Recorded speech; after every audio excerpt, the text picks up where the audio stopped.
And hello, and welcome to Hint Plays. I am Leah, and I'll be your host today. We are creating characters, so not yet a games master. Hint Plays is a channel for RPGs and tabletop gaming from Hobby Gamers International. And a game. Blah. Tilly, would you mind, please? We run games on a 3-week rotation with a rotating cast of players and games masters. We also do occasional specials where we look at new games, play online board games, and chat about all things gaming. Today, we will be doing the second part of character creation for a game that is new to us called Part Time Gods. This is a game in which the player characters are half divine, half human, essentially, and are trying to maintain or fulfill their godly duties while still maintaining contact with their humanity. We have today the delightful Chrono Magistrate, who and he has kindly stepped in today to run the stream because my laptop was being incredibly obnoxious on both Mac and Windows sides. And then we also have the delightful Sam with us, Hello. and they will be creating their characters. Uh, I know that Chrono has given a lot of thought to this. Sam has been letting it sort of percolate in the back of his mind, which is a definite legitimate way. And also, Sam's had a very busy week. Yes, I Um, have. yes, I'm doing but my best. yes. Oh, I'm sure that your best will be outstanding. So, Oh, thank you. uh, we have character sheets for each person. Mm. And Sam, do you have yours available and handy? I do have mine pulled up, yeah. I Awesome. have the character sheets and rulebook up. So. Excellent. And the first, you can name your character at any point during the Mhm. process. It is, if you have a name that that you feel strongly about starting out, that's awesome. I usually, I usually kind of get to know the character first, and then hopefully a name will come to me, or they will just be named Mhm. Bob or Herman for some. I don't know, but I feel that. the first step is to to choose your occupation. Uh, each of these occupations comes with specific subcategories. So you can, for instance, be uh, a medical person who is either a professional, a scientist, or a therapist. For physical occupations, you could be an athlete, a fighter, or a soldier. Each of these categories comes with specific skills built in, free time and wealth, and a blessing and a curse, and also attachments. So, let's see. The main categories for occupation are academic, blue collar, creative, criminal, fringe, which includes homeless, religious, and rural, uh, medical, peacekeepers, physical, public life, unemployed, and blue collar. I can read out the subcategories if you like, but Kuno, since you've decided these things already for yourself,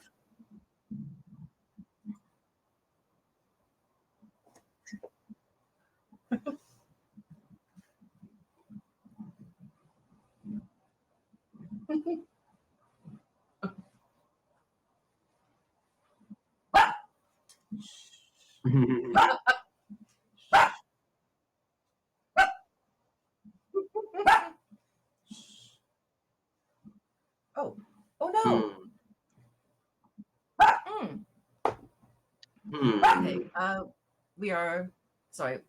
We are meant to hear Kuno. I'm so sorry. It is coming uh, through on VC, but not apparently through OBS. because Mhm. OBS Okay, does not can folks hear me now? Hopefully this is now audible to stream. Good. Awesome. Okay. Yes. Fabulous. Thank you. Perfect. There is me forgetting that my mic has to also be a source on the stream. Yeah. Okay. Oh, So I apologize. That's my fault. I brought in Chrono at the very last second for doing this, for managing OBS. Don't worry. Don't So, worry. It's like Sorry. duplicated the scene and then forgot that I had muted my own microphone. So to rephrase that, yes, I come with most of my character, at least most of my character sheet filled in an effort to kind of like expedite matters, and also given my character, half of it kind of wrote itself. So I have picked for my occupation creative. Let me just double check. Yeah, so I'm creative, and the subcategory I have picked is artist, which because my character is a horologist. I am a watchmaker or a clockmaker. Ooh. The kind of concept I have for him is that he is, old school artistry. He is a specialist watchmaker, but there isn't a lot of call for that.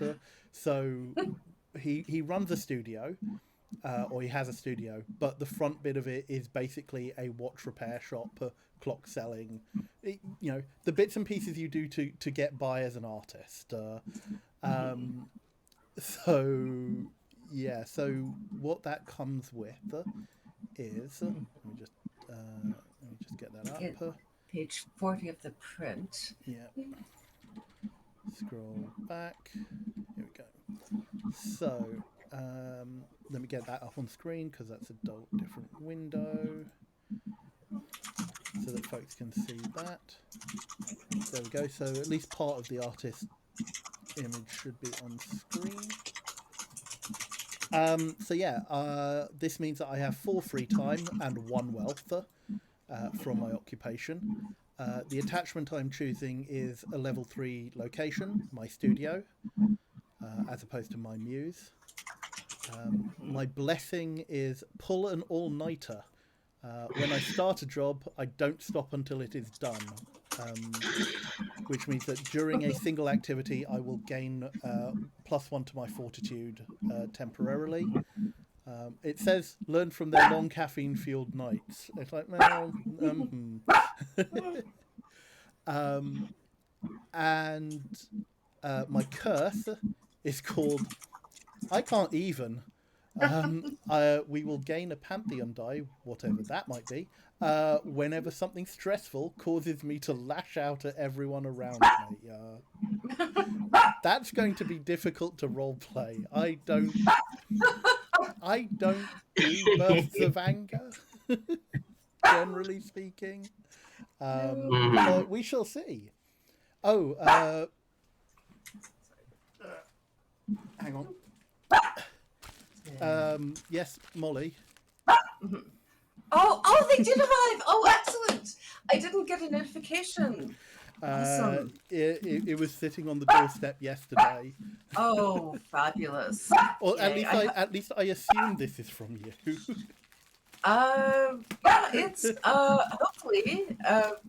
You know what? Let's open it now. Okay. I hope that they are everything that you dreamed they would be. Oh my lord! It is. Okay, this is actually going. No word of a lie. This is going to be on in game, because this is going to be the physical representation of my relic. Oh goodness! Oh wow! So. Oh, I love that. A antique copper, kind of like fob, with the tiniest set of D10s. Stinky. They're so cute. Oh my goodness. So, thank you very much, Molly, for the gift. It is much appreciated. They are wonderful. That's so beautiful. You're welcome. And anytime I can actually get stuff, get neat stuff for my friends, I do like to. So Um. Mm-hmm. you can see Oh, okay. that's what Oh, it the has a nice little mirror yeah. inside Well, too, it's got it's. or a I'm mirrored guessing surface. no. I'm guessing it's the cloth so that the dice don't fall out. Yeah. Okay. Okay, it's a little bit stiff, so I will have to have a play around. But thank you. Awesome. That is going to be my relic. That's so Awesome. beautiful. Excellent. I'm so glad it arrived there safely because I got notification that it was sent out, but you know whether I was just trying very hard not to sit there and refresh the screen. um, so yes, that is the occupation for my character. Beautiful. And Okay. okay, and so with since we mentioned that each career or occupation comes with certain bonuses and drawbacks, Kren has already talked about the blessings and curses, or the blessing and curse for an artist. You also get a bonus of +1 crafts, empathy, marksman, perform, and speed. And so that is Chrono's occupation. Mm-hmm. Sam, do you have any general ideas about what sort of occupation, day job you'd like? Keep in mind that can also include privileged or Mm-hmm. kid or retired. Uh-huh. Um, I'm scrolling through them right now, and sort of the one that's jumping out to me would be probably scientist. Ooh, scientist. Mm-hmm. Excellent. So that is under medical Mm-hmm. and scientist. Okay, so an analytical mind and a penchant for experimentation may lead the character down the path of becoming a scientist. This field includes chemists, engineers, geneticists, or other fields that focus on hard scientific study. They spend long hours in labs and research libraries, doing what they need to do, doing what they need to win or keep necessary grants and continue their study. Sometimes, though, they go too far. Still sounds Mm-hmm. Yeah. excellent. So, as an academic, Mm-hmm. you let's see, am I on the right one? Okay, you gain +1 discipline, +1 empathy, +1 intuition, +1 medicine, and +1 might. Okay.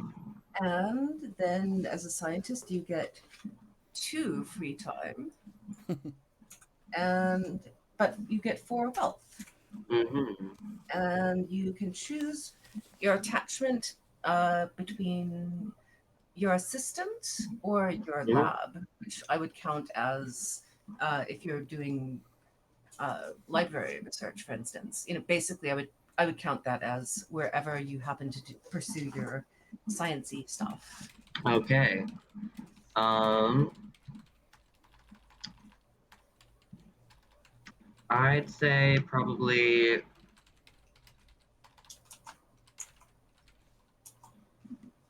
hmm, probably assistant. Okay. Ooh. And we can flesh out that Mm-hmm. relationship later. So that's Yes. a level individual type and level Okay. 2. And you get a blessing, which is the scientific method. Uh, Okay. performing performing experiments is a task that falls right into their wheelhouse. Gain +1 crafts to mix solutions and test theories, creating interesting effects if done right. If done right, wow. That's not scary at all. Okay. And You know, your your curse. mad Sorry, science is giving our regular science a bad name. yes. It's fine. And the scientific method. And your curse is don't care what it takes. They'll risk it all to discover the truth. Gain one Pantheon die if they sacrifice something important to themselves or to the Pantheon in the name of experimentation. Ooh. So you have the opportunity. I cannot talk and type at the same time. To be slightly ruthless. Mm-hmm. Excellent. We all know how ruthless I am. Oh yes, you are a vicious Sam. Indeed. Okay. All right. So, okay, we then have the next step as archetype. This is your basic overall personality uh, as a god. Uh, Examples include the caregiver, the companion. But caregiver is defined by generosity, companion is defined by empathy, the dreamer is defined by imagination, the fool, ever present joy. Hero is ability to overcome fear to achieve your goals. Innocent is defined by optimism. Lover defined by passion. Rebel defined by radical freedom. Sage by wisdom. Tyrant by ability to lead others through fear or not. Visionary is ability to find solutions to almost any problem. And the wanderer is defined by autonomy. And Chrono, your archetype. I have gone for the visionary. So I feel this is kind of in keeping with having time-related Mm-hmm. um, aspects. Um, so yeah, having a dream means nothing without action. The visionary makes things happen. Understanding the Mm-hmm. fundamental laws of the universe makes it easy to predict what will happen in almost any situation. So this gives me skills in discipline, fortitude, intuition, tech, and travel. It gives me another attachment. I'm so what this gives me is either +2 levels to an individual bonds, or +2 levels to worshipper entitlements. I haven't settled on which one of those I want, but it will probably be +2 levels to worshipper entitlements. Okay. But to be I'm defined in a bit. okay. And the blessing it gives me is sorry, I've got to choose. I choose one of the blessings, and the blessing I have chosen, if I remember correctly, is character sheet, please. Which blessing did I choose for this? Scope out. So the visionary has a deep sense of themselves and where they are within the world. Gain a +1 bonus to any roll to assess a situation or get the read of a room. So this could include an empathy bonus to work out how everyone is feeling, or a perception bonus to check for hidden traps. Awesome. I wish I had that in real I guess don't we all? Um, and the curse I have picked is which one did I go for? I went for Remember Me. The visionary loves to manipulate people, but not all interactions end with a positive outcome. Gain a, Oh, gain a Pantheon die when a choice the god made while manipulating someone comes back to hurt them. that will be fun. Oh yeah, I'm giving you Basically, I've picked a bunch of curses that give you a lot Mhm. of opportunity to say, "Oh, do you remember what the consequences of this were?" Or do you realise what the consequences of this were? This will be. Oh, thank you, Jasnitz. I appreciate the gift song. That is so wonderful. Thank you. That's super sweet.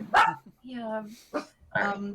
And I do apologize for Tilly barking in the background. She was perfectly fine until the stream started, and now she's Murphy's be Law. heard.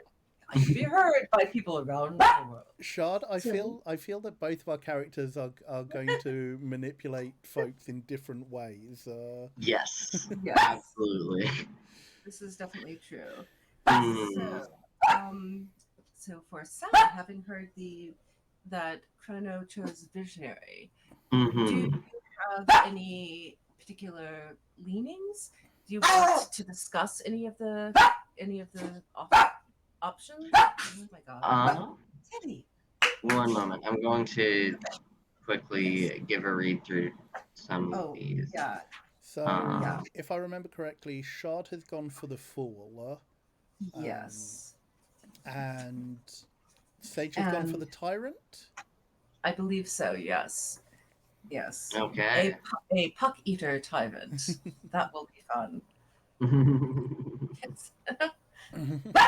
Oh, um, Tilly does. Oh, yes. Her domain is sound and snacks, and also insisting that she sleep on her spot on the bed, and that if I put my head or my feet there, then that's not acceptable. So she's been waking me up between 1:30 and 2:30 every morning to insist that I give Aw. her spot back. So hmm, okay. It's making Hmm. Sage sound more and more like a beholder. Um, actually, yeah. Sage is actually the Xanathar from the Forgotten Realms. Okay. The one that I would be probably leaning towards for my character would be the sage. Um, Sage. Excellent. Oh, moles. Cool. Okay. Yeah, I One. was debating between Sage and Guys, Visionary. you need to settle the mhm. fuck down. Yes, you do. This is definitely going to be an interesting lineup, I feel. Yeah. The sage. All right. The sage. Oh, yes, Lindsay. Thank you. I'm aware. Yes.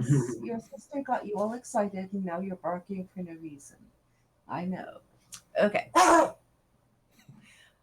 I okay. Anyway, the sage believes that only the truth can set a person free and seeks to uncover this universal truth regardless of the outcome, using their intelligence and analytical mind to understand just about everything. They research rare information and obscure knowledge for its own sake and use what they find to improve themselves and the world at large. Scientist could be a or the sage could be a scientist on their way to the next great medical breakthrough, or a hardened detective cracking a serial killer's code. Sadly, their meticulous nature can leave them paralyzed if there's no time to pore over, and that's the wrong version of pore, over every detail before acting. The sage is defined by their wisdom. Yeah, the choice paralysis is a real thing. Yep, So just a that little bit. that gives you +1 crafts, +1 Hmm. empathy, bringing you to 2, +1 intuition, also bringing you to 2, +1 knowledge, and +1 perception. And then you get to choose attachments. You get +2. You can add 2 levels to. Oh, no. You can add 2 levels to a group bond or 2 levels of worshiper entitlement. If you want, you have currently only have an individual bond with your Hmm. assistant. So, um, you could have a peer group or you could have lackeys, essentially. Okay. Hmm. Or, I mean, again, Chrono has left this open for deciding later. Yeah. Um, so if you want to come back to that and see, once you see how Hmm. the rest of the character fleshes out. Yeah, I think that would probably be a good idea. Okay, I'm just making a note. Group bond or +2 worshippers. And all right, so you have a choice of 3 different blessings. Uh, First one is all planned out. You are great at pre-planning missions and events. Gain a +1 bonus to planning rolls when sending bonds out for lead follow-up, or for the portal stage when traveling to other worlds. Okay, we haven't gotten into any of that yet. Option 2 is genius. The sage is often a genius compared to others and can learn things much quicker. All costs for standard skills are reduced by 1 XP. Or outthink the enemy. Once per battle, the sage can make a reflexive discipline only roll when taking mental damage. For each success, you negate 1 damage from that incoming attack. Okay. Oh, yeah, okay. Uh, Hmm. so, +1 bonus for planning rolls when you send your your um your pals out to scout, Mm-hmm. or faster learning, Mm-hmm. or um, being able to negate 1 damage, or potentially negate 1 damage for psychic or mental damage. Do you mind if I ask how the XP system works, just so that I sort of? Oh, of course you would ask that. We haven't even. I've skimmed that. I have not I'm examined it. sorry. Oh, that's Sorry. okay. Okay, experience spending points to bump up a skill uh, with between levels 1 and 4, Mm-hmm. uh, up to up to level 1 or to level 4, etc. It normally costs 4 XP, Okay. and then it takes 8 XP to max it out at 5. So you would be doing 3 and 7 if you took that Okay. option. Yeah. I'll go with that one. Okay. So that is genius. The genius blessing. And for curses, you have 2 options. And let's not smack the microphone. Okay. All this knowledge, for what? There are times when even the sage is stumped for an answer to the challenge before them. Gain 1 Pantheon die when you're left feeling useless and insecure about your abilities, leading to tension and conflict. Or contemplative. So the sage is slow to act, even when circumstances call for spontaneity. Gain 1 Pantheon die when the character spends +1 free time to travel between scenes, taking their time and likely over planning their next move. So Let's go essentially, with all this knowledge for what? that is probably the more relatable one. Yes. What? Awesome. So uh you will gain 1 Pantheon die when you're like, oh, down. Yes. Again, something I wish that we had access to in real life, because Oh yeah. I'd have so many Pantheon dice. All right, we are moving right along then. Step 3 is choosing one's dominion. This is basically what you're the god of. Chrono, you are. Yeah, I'm leaning into it. So I am the god of timekeeping. I am very much leaning into my handle here, since I was persuaded to, uh, and I have taken, um, not so much the god of time, because that's a bit broad and a bit too nebulous. Yeah. So I am timekeeping specifically. So in terms of this, that's, watches, clocks, calendars. So the physical trappings of timekeeping, as well as the conceptual sense of being on time. So meetings and things like that. Not so much the god of meetings, but the Of timekeeping around meetings. So using timepieces in order to organize your day. Which is why, which is why I have picked, in terms of the game, a crossover dominion, for this, because it kind of crosses both the physical and a conceptual, dominion. yes. Shard, who would attempt to persuade me? I wonder. But to be honest, I didn't take much persuasion. So yes, I am. Yeah, so I'm playing the God of Timekeeping with a crossover domain, which means that let me just grab the Page 66 in the print, which I should be able to pull up here. yeah, if you're doing absolute page numbers in the PDF, I think you add 2 to it. Yeah. Okay. I don't know how much is actually showing up on the screen because I've had to do a bit of jiggery pokery with the thing, so I may not be showing the actual bit. Hang on, because this is, I don't know if this is gonna. Yeah. Okay. There we go. So, because this is a crossover domain, I get discipline, knowledge, marksman, speed, and survival at +1. Manifestations, which I'm guessing we will talk about later. Yes. This is a +1 for Aegis and a +1 for Soul. It gives more attachments, +1 level to an attachment of my choice, and a level 2 landmark bond. The level 2 landmark bond is going to be a place in the city that we define. I'm guessing that this... Actually, in terms of setting, do you have an idea of, like, is this a defined American city that we are in, or a defined city that we are in?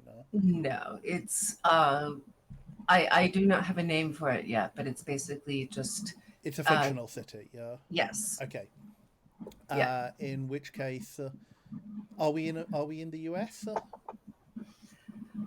I'm thinking probably because that's what I'm most familiar with. Sure. Okay. I Fictional US city. We will say that there is a,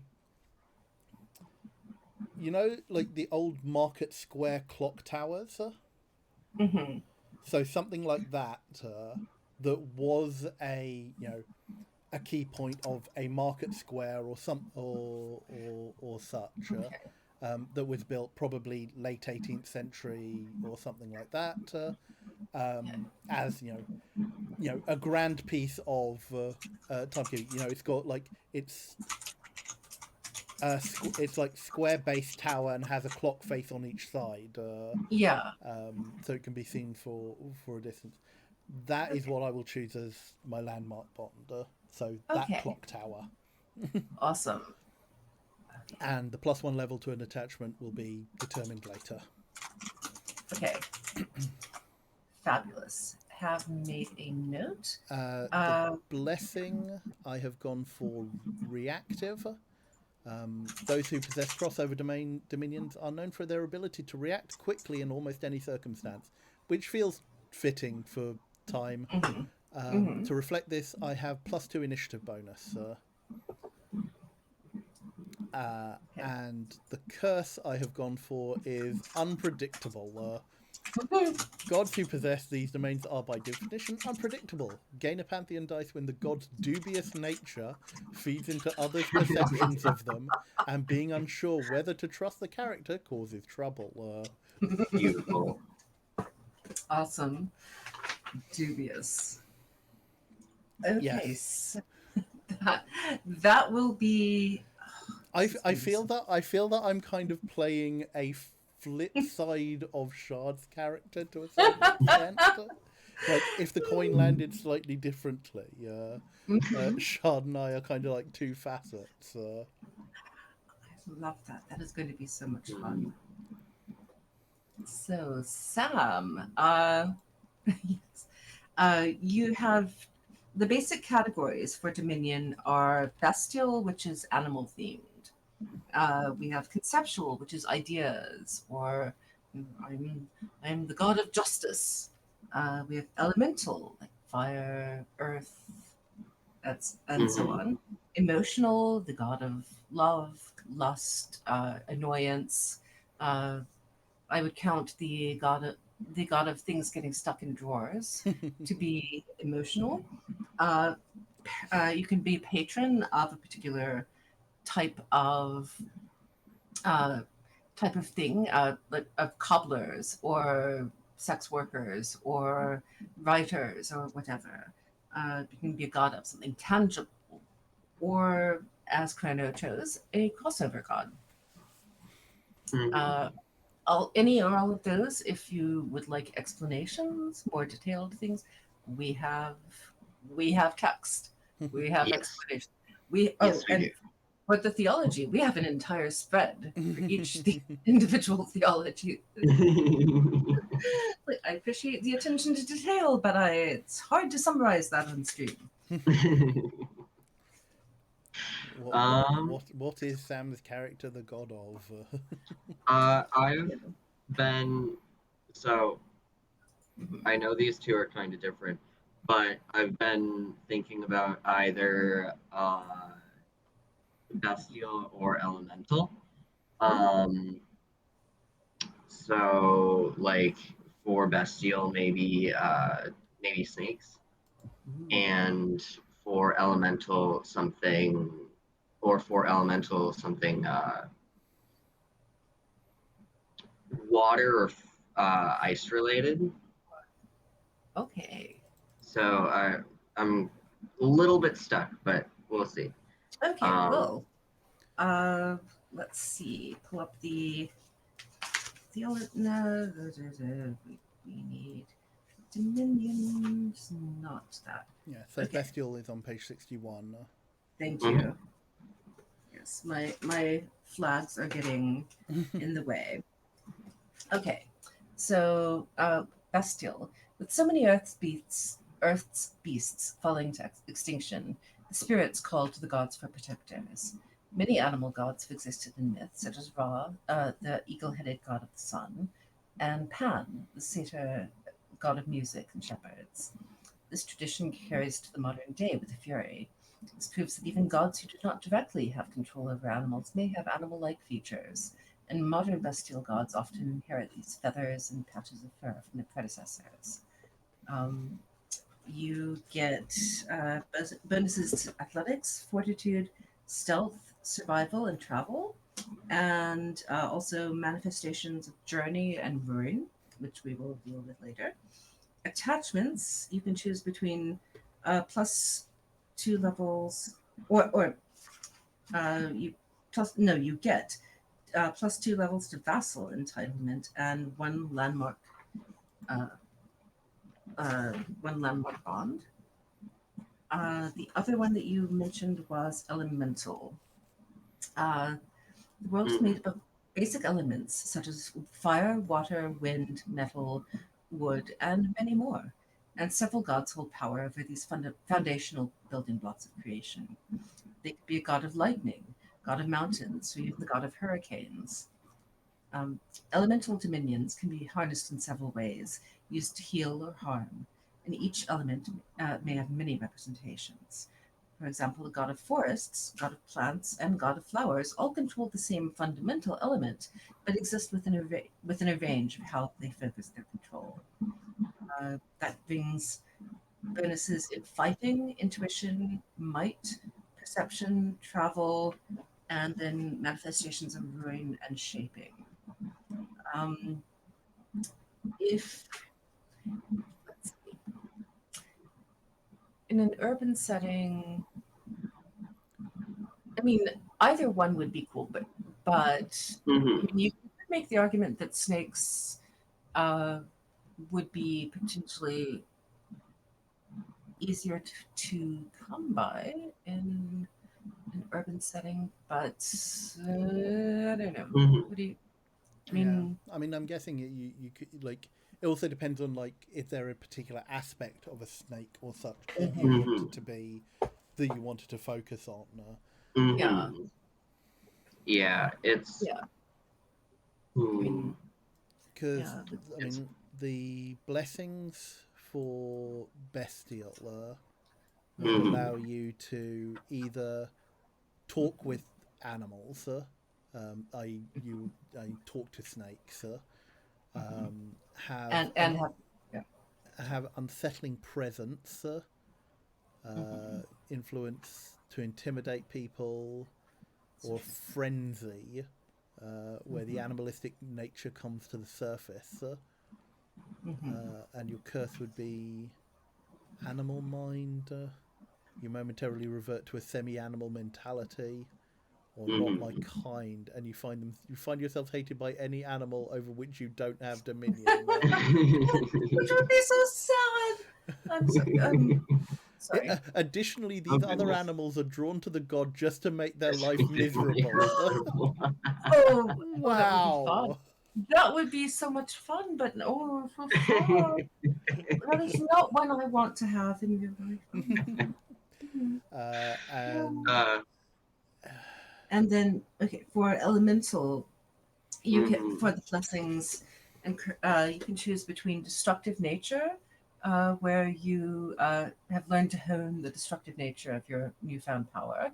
Mhm. If using your element to cause harm, you gain +1 success toward the damage measure. Elemental strength, uh, you gain when you're operating around a large amount of your element. The elemental god gains +2 strength. Bonus raises to +4 when interacting directly with your element. Uh, and Mhm. then in my element, uh, you often find joy in molding your element to your ends. Gain +1 crafts and +1 survival when interacting with your element. For instance, God of Earth could sculpt with clay more easily, while God of Mhm. Forest could track others within the trees with ease. Mhm. Okay, this so, I is mean, if you difficult. would, I'm sorry for. yeah. Mhm. So, I guess if you were thinking about something like water, and if we're talking about an Mhm. urban environment, maybe Mhm. a god of the water supply might be. Mhm. So, Ooh, like you're attached to like the the like sewers. well the city's like drinking Yeah. water Mhm. infrastructure or something like that. Yeah. Ice might be a Yeah. little bit harder to Mhm. work in Yeah. unless like the aspect of ice that you take on is like Mhm. refrigeration. Yeah. Or I mean, or you could go even more elemental. Like we're like if we say that we're in a northern city, and the god Mhm. of I the live in Canada. Everything's a northern city. yeah. I mean, Yes. look, but like the Okay. god of so you like the god you become a storm god, for example, Mhm. where your aspect is that of snowstorm or ice storm or something like that. But basically, the god of sleet. Sorry. uh, maybe a god of hailstorms would be interesting. Ooh. Ooh. I like Cool. that actually. Okay. Yeah, because Shard, like I've gone crossover where mine is Mm-hmm. physical Mm-hmm. conceptual. Shard, I think, is crossover physical conceptual as well. Mm-hmm. Sage is conceptual with power, I believe. Yes. So yeah, having somebody with a different, with a radically different dominion would be really interesting. Yeah, for sure. Okay, so elemental Hmm. and god of hail. Hmm. Awesome. Okay, so Including, okay, so you get +1 fighting and +1 intuition. Ooh, wow. Bringing your intuition to 3.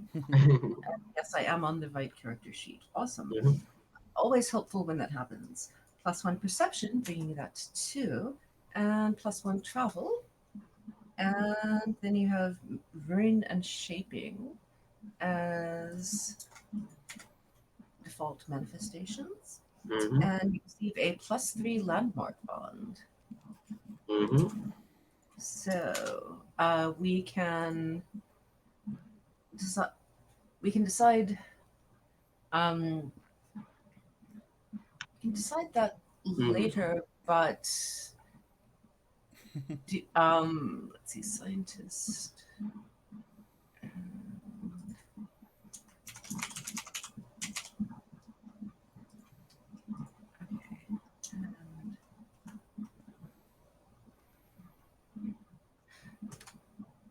Okay, I didn't fill out your archetype, Sam. I'm sorry.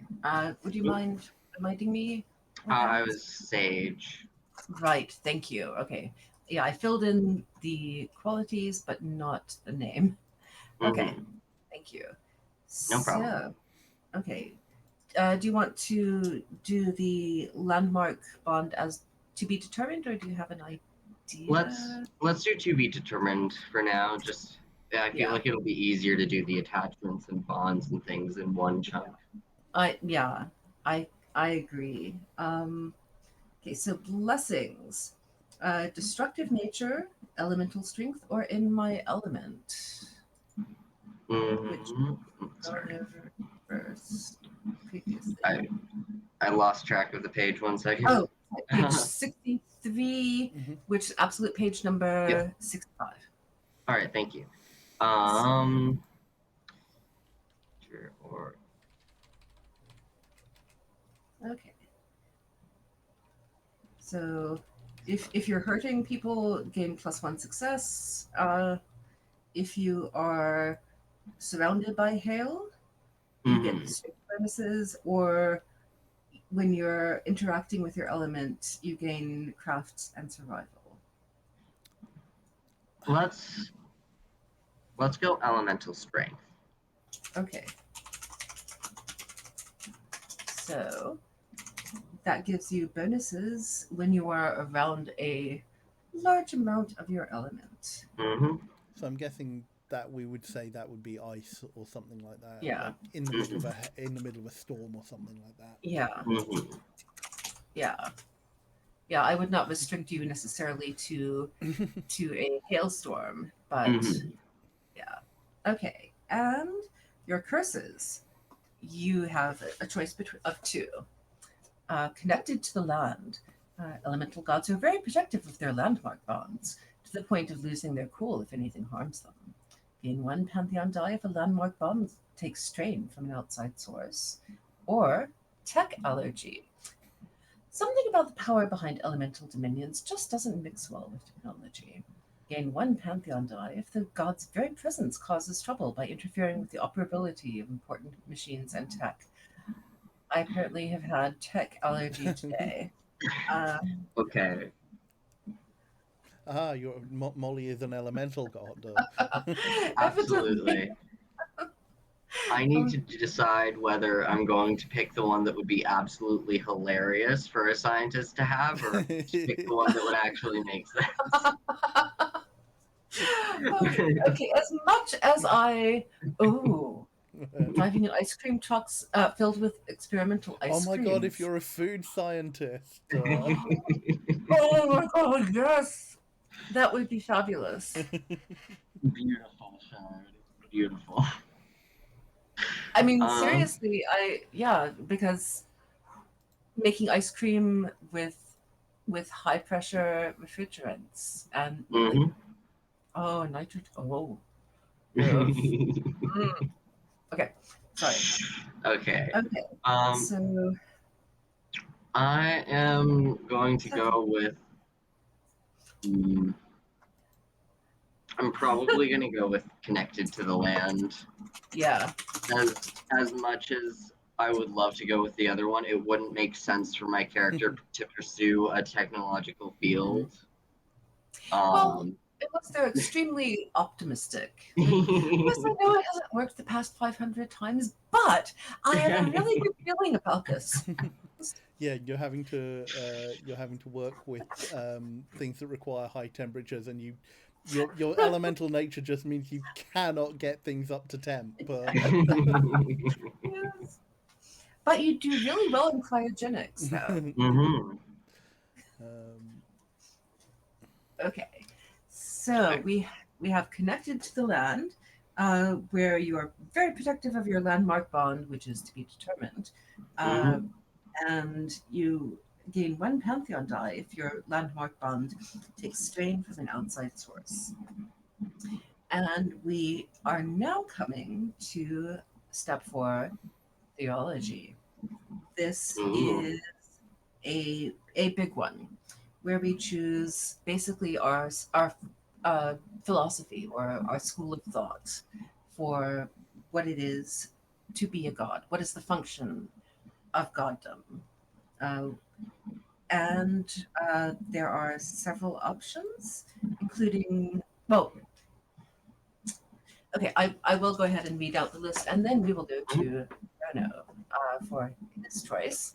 Ascendants who are working toward becoming like the old gods, when gods were gods and goddesses were goddesses, and you know, an eight-legged horse was a goddamn eight-legged horse.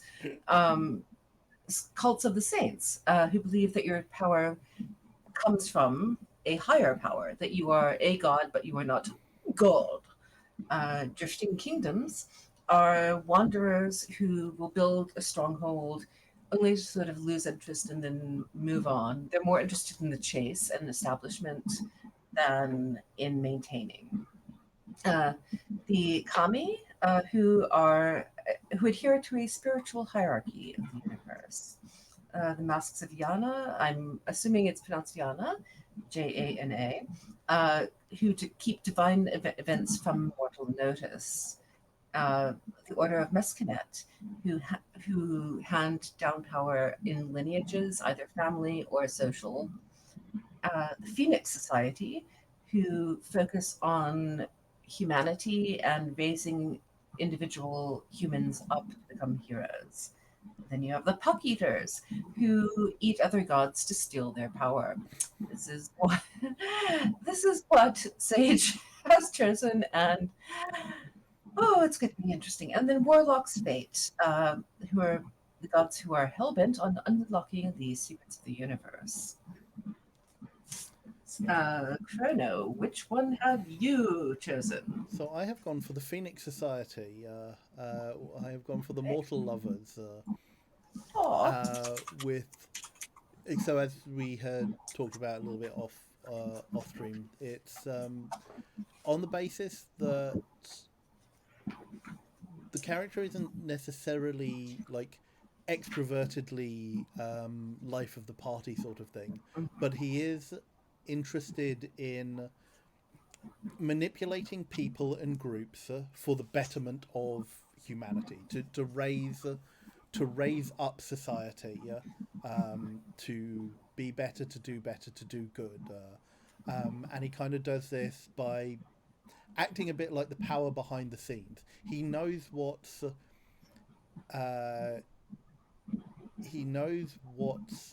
he's had glimpses of things through time. He knows about history, and he kind of wants to nudge people in the right direction. That's how I see his interaction as Phoenix Society, rather than necessarily being out partying every night. Like he has some strong attachments, and he interacts with groups, but in a very kind of, oh, you're doing a good job, keep up the good work. Have you thought about this?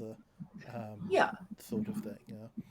So this gives me bonuses to athletics, empathy, perform, stealth, and tech. +2 Aegis, +1 Oracle, and +1 Ruin. +2 to my free time, and +1 to my wealth. What this also gives me is a blessing linked to humanity. I surround myself with as many people as I can, thriving in social environments more than any other theology. I crave special connections that only two people can have with one another. This makes Phoenixes more receptive to new ideas. So this means I can have more bonds than usual with things, because usually you are limited to 6 minus your spark. Mine is raised to 7 minus spark, and I get a free level 2 group bond, and all my bonds and worshippers act as +1 level higher when dice pools are calculated. So that's something we'll determine later. But the main thing there is that it gives me a free level 2 group bond, which I hadn't noted down before. I have a lot of bonds to sort out. None of that needs to be absolutely filled. I mean, honestly, I would be fine with, if people are into, if we get into gameplay and just say, okay, I would like to use my level one Yeah. bond here. Oh, Or, I'll have it sorted out by the time we start play. I know roughly what I want to do with them. It's just yeah, making sure that I've got the level numbers right. yeah, But it also means that I have a curse of intimacy addiction. When other gods scoff about phoenixes living for humanity, they mean it in the most literal sense. I need human contact. So to engage in language, feel another touch. If I go with the scene without personal interaction with humanity, I take a damage to my psyche and pick up a deprived condition. So yeah, I basically anything I don't interact with someone who is immortal, yeah, a mortal, not immortal, is going to leave me discomforted and uncomfortable. yeah. Which is again very relatable, and for what it's worth, I would count online access Okay, to mortals as being, as making contact sure, with like them. yeah, chat rooms, online forums, that sort of thing. Okay, Yeah, that's good to know.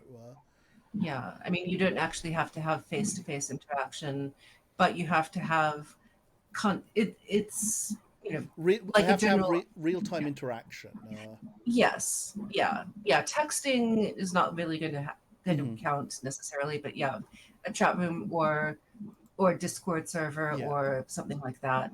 I think that that would count. cool. That's good to know. Cool. Um, And awesome. So we have a theology for Sam the Scientist. Okay, I have been. This is the only section that I managed to skim And it's a before lot. the thing. mhm, It is a lot. Um, Yeah. so I was thinking either Warlock or Kami. Okay. Um, yeah, those were the other two that I had my eye on as well. Yes. mhm. They're Those they're are, they're good. yes. I'm sort of leaning. It's sort of difficult for me to. I always pick two, and then I get stuck between which one I want. That's always Hmm. my issue with things like this. Yes. Um, so I'm just going to take a minute to. Okay. Um, cool. Would it be, I know we've only been going for about an hour, but would it be helpful to take a 5 or 10 minute break at Yeah, this point? Is that okay, Greta? Yeah, I'm Okay. okay with that. I'm good for a Okay. break. Cool. Okay. And that way everyone can refresh their drinks, get up and stretch for a moment. Sam can figure out whether they want, or whether he wants to be a believer in divine duty and the hierarchy of the world, or if you want to be a seeker after absolute truths, Hmm. which is very appealing, Mhm. inquisitive or level-headed, or um, the ability. Let's see, the ability to command and create and command greater and lesser spirits, but also the responsibility to serve them when they're in need. It Hmm. is it is a complicated. It's this theology is the biggest thing, and Yeah. it is it can be a difficult choice. It's easy to vote to rule out a few things, but after you've done that, narrowing it down beyond two or three is tricky. Yeah. So we are going to take a quick little break. So get up, have a stretch, and refill your drinks. If you like what Hmm. we do, you can support Hint Plays by following us and by donating. You can type !donate and chat for the link. You don't have to give anything, of course, but we really appreciate it if you do. All proceeds go to help support the channel, help to buy new virtual tabletop interactions or sets, new materials. Basically, everything goes to reimburse or to support the channel. If you have any questions about the game, pop them in chat and we'll do our best to answer them. And see you in a few minutes.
1, go.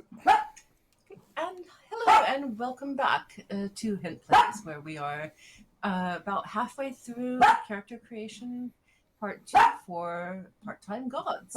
And with me are Crow Magistrate and Sam. And so far we have Sam developing a scientist character who is the god of hail, and Chrono creating a god of timekeeping.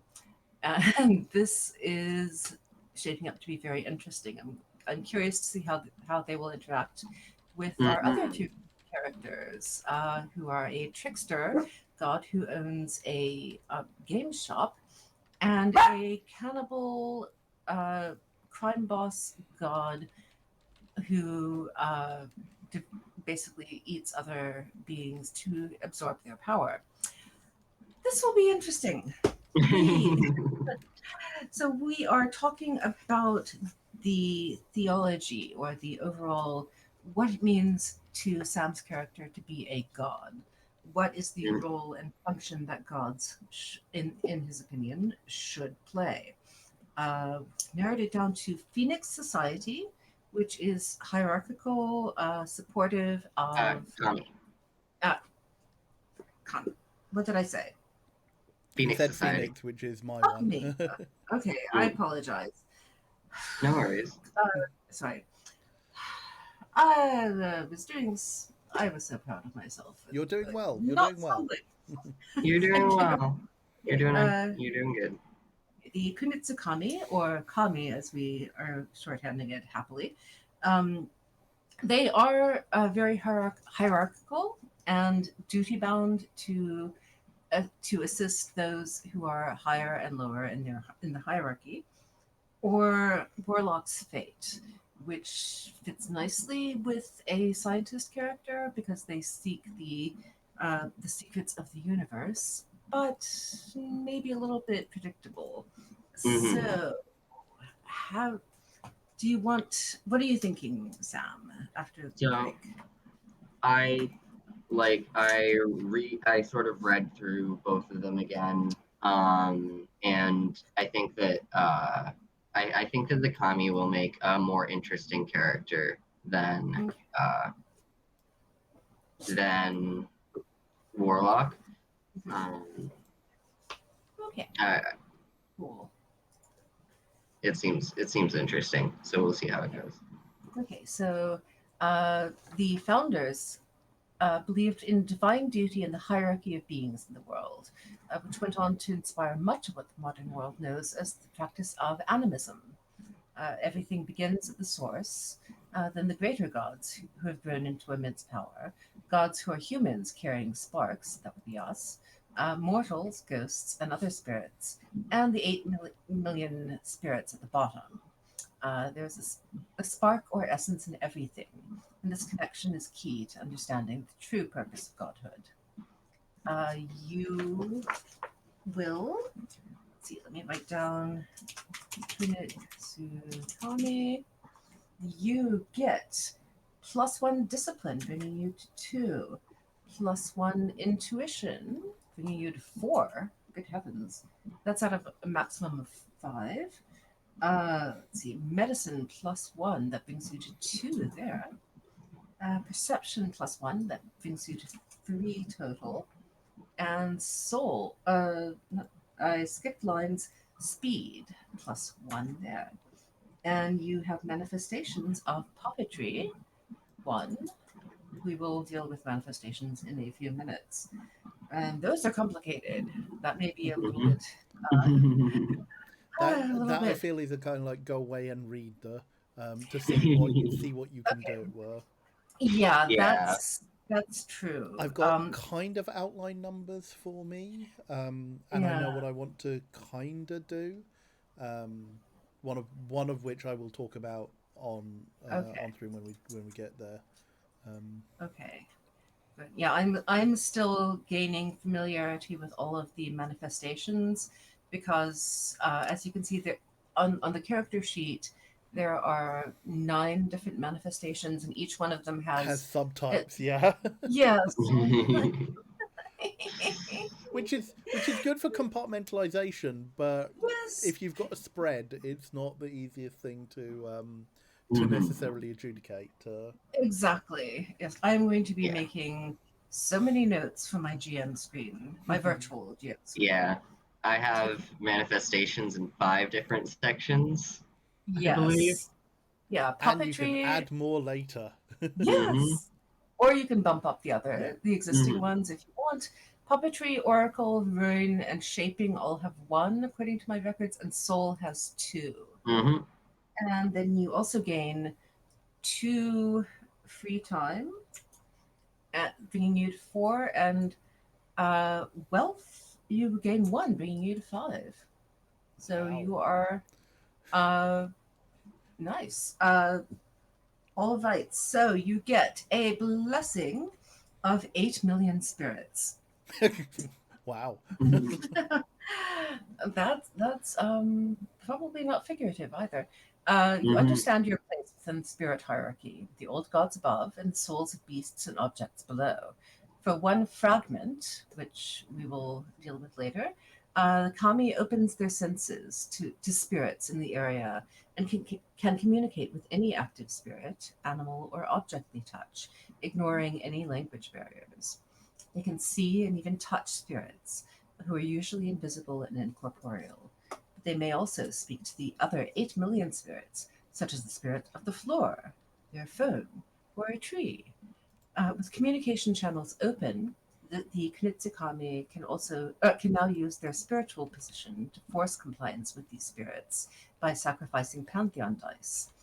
Asking a spirit a question they must answer always costs 1 pantheon die.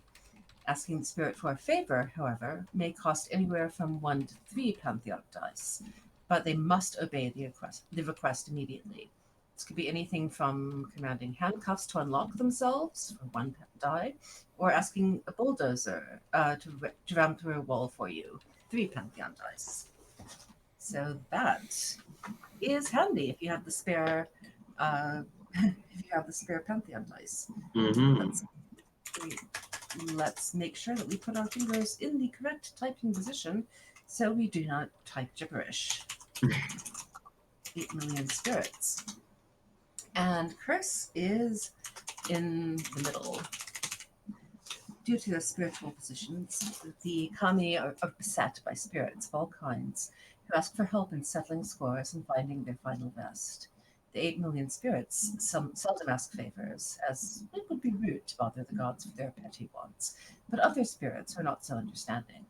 Instead of spending 5 points on attachments in step 5, which is the next one that we come up to, uh, the character you gain a level 3 spirit community group bond that does not count toward the character's bond limits, which can be used for shared lessons, but not resources or lead follow-ups. Okay. Uh, Wealth cannot be used to avoid them.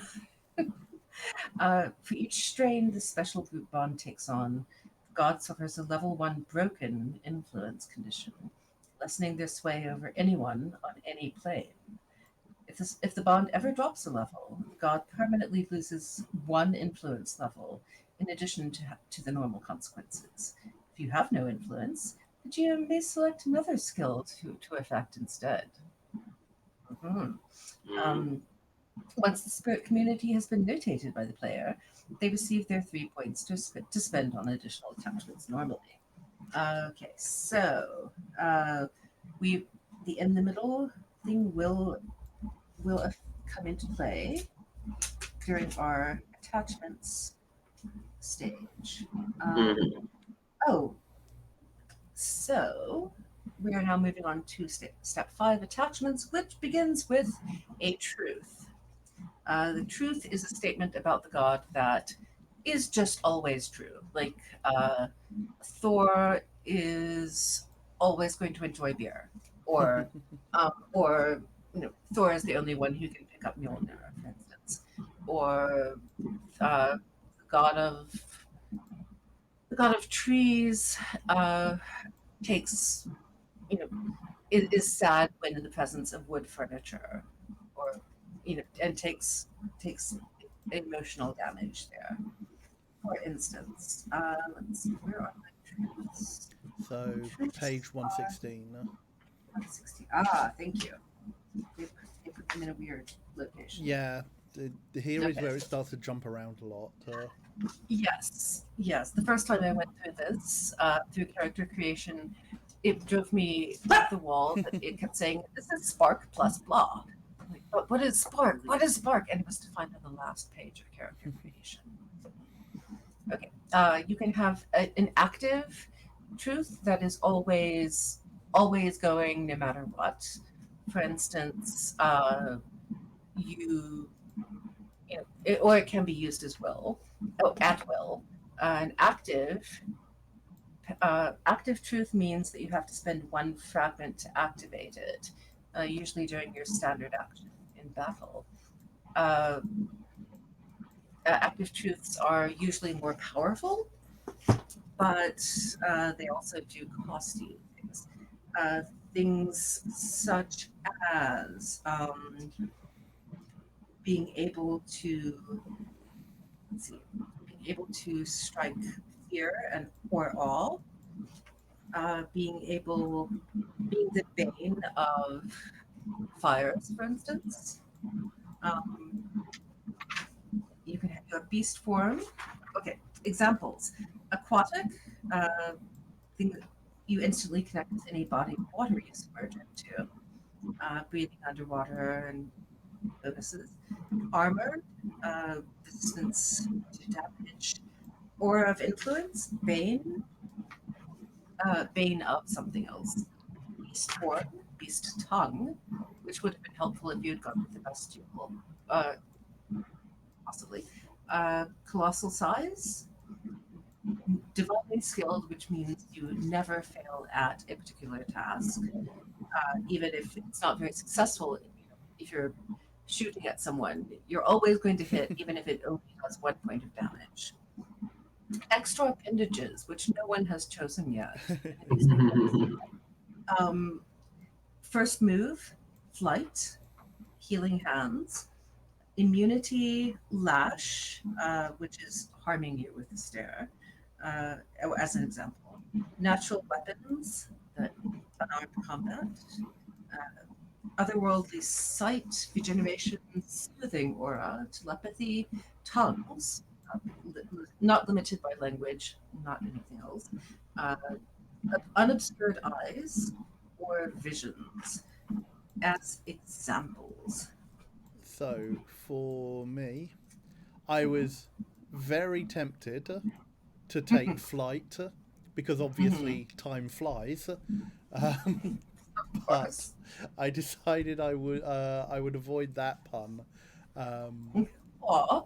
but I have gone with the visions truth.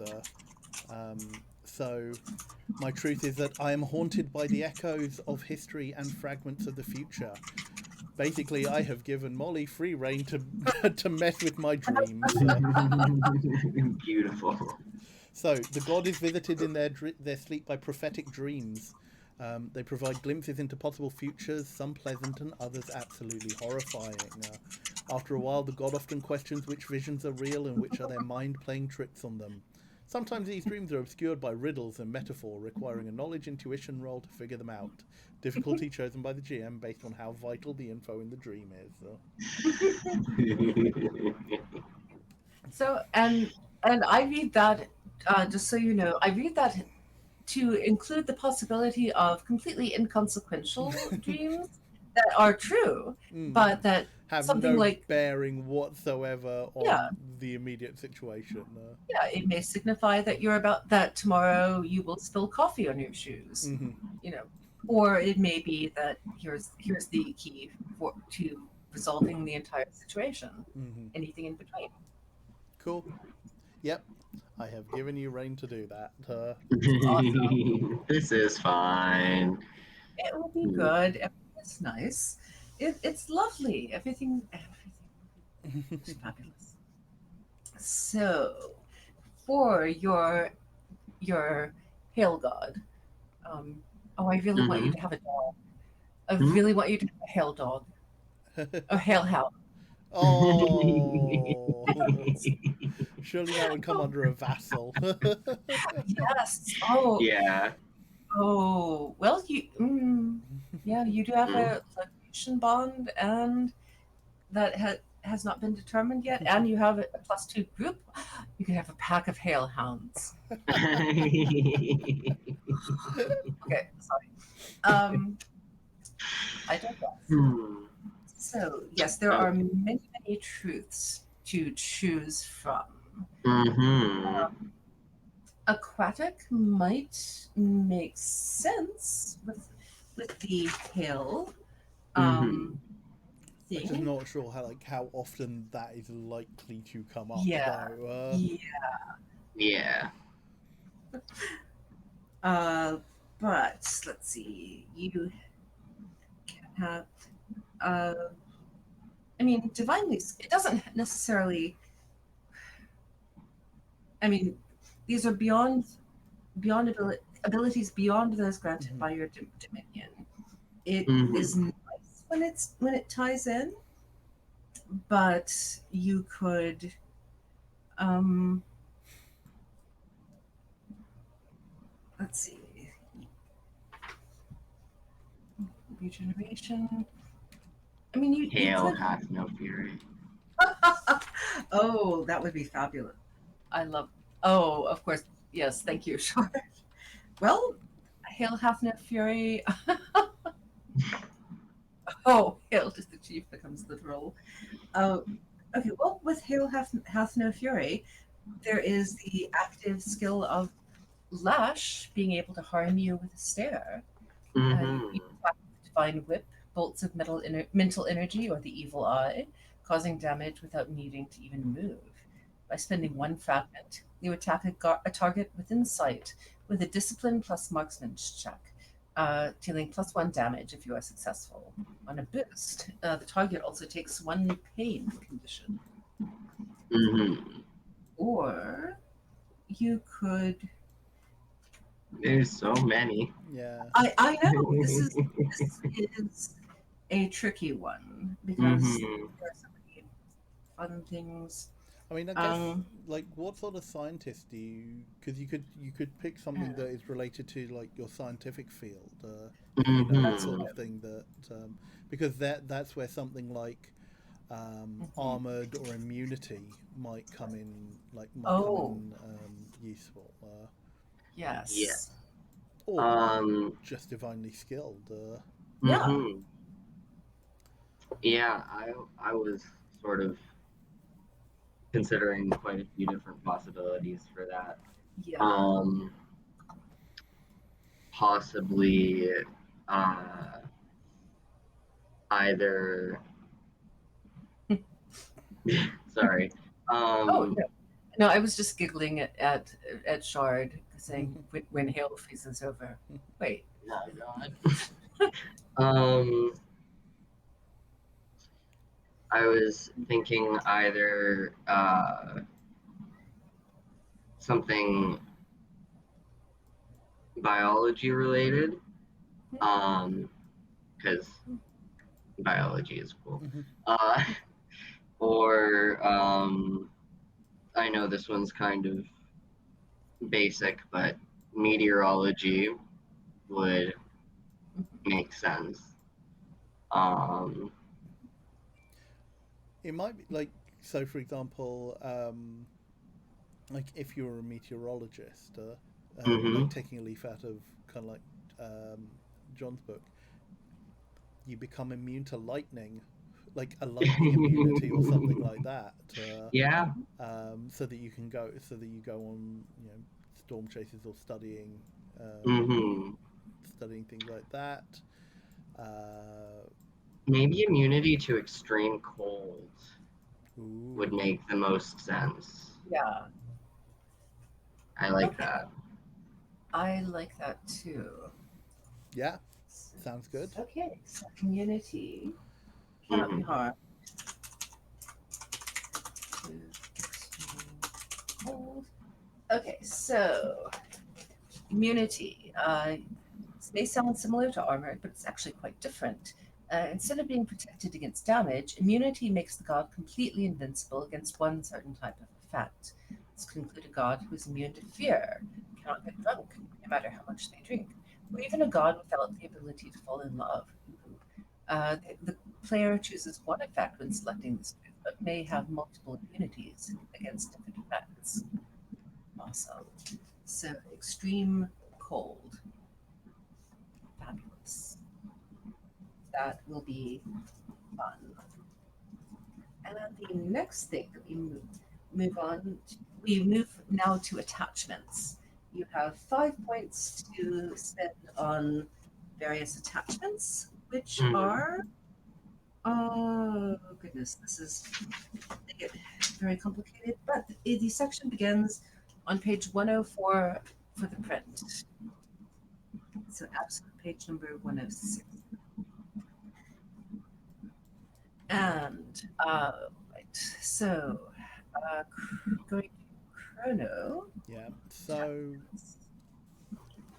with the ones that I kind of like start with from the various character creation-y bits. Get the sheet. So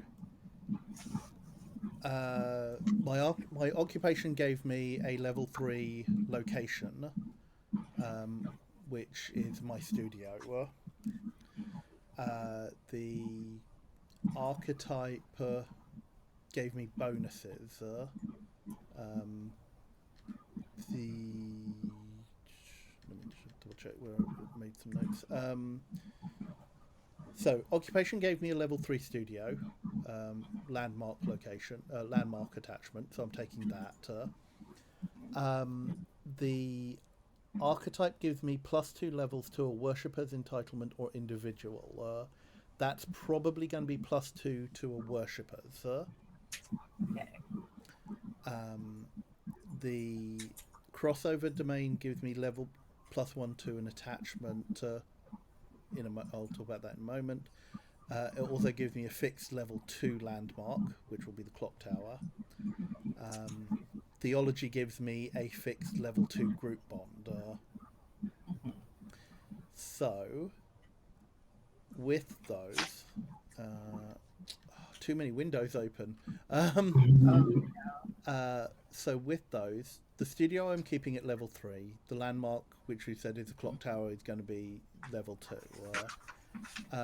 I now have 5 extra points to spend, Which which can go on a bunch of things. Yeah. go on attachments, entitlements, including relics, or let's see, or additional truths. Yeah. So, 2 points. 2 of my 5 points are going to go on an individual bond. Okay. Which I haven't quite worked this out yet, but the idea is that this is going to be my sort of like platonic partner.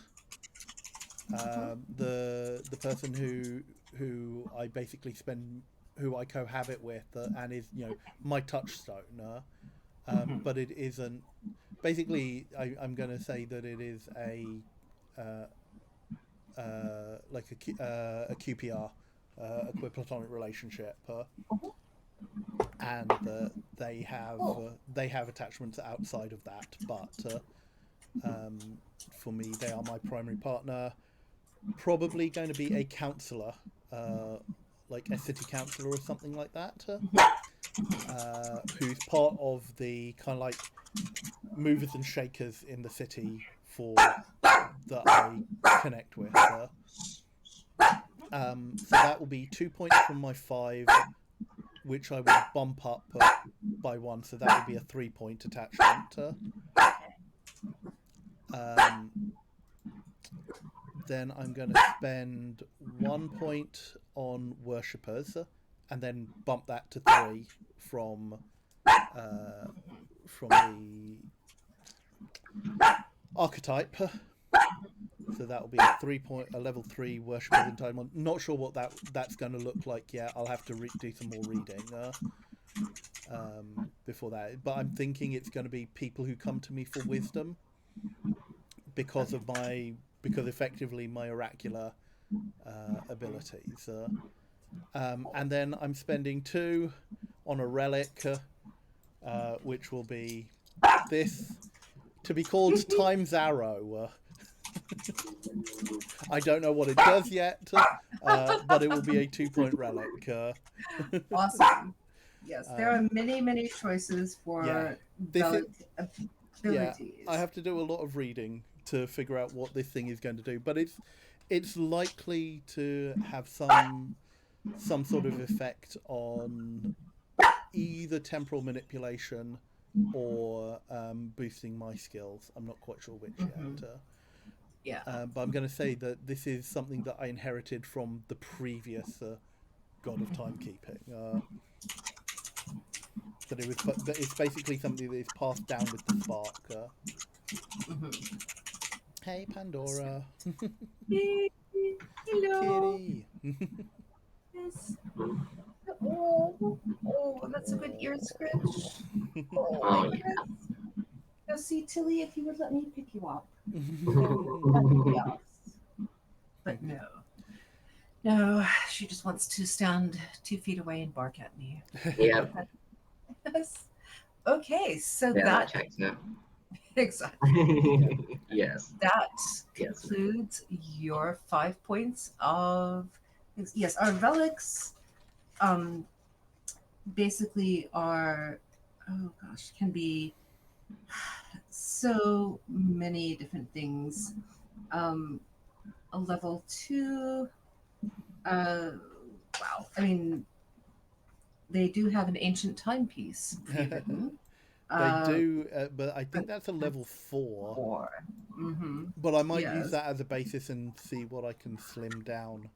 Yeah, that from sounds it. like a good idea. They have several pages of examples, and it's your gadget. But I like the idea of it being like I'm going to massacre the pronunciation, like an Angreal from the Wheel of Time. Yes. That it provides like even just a +1 boost for things.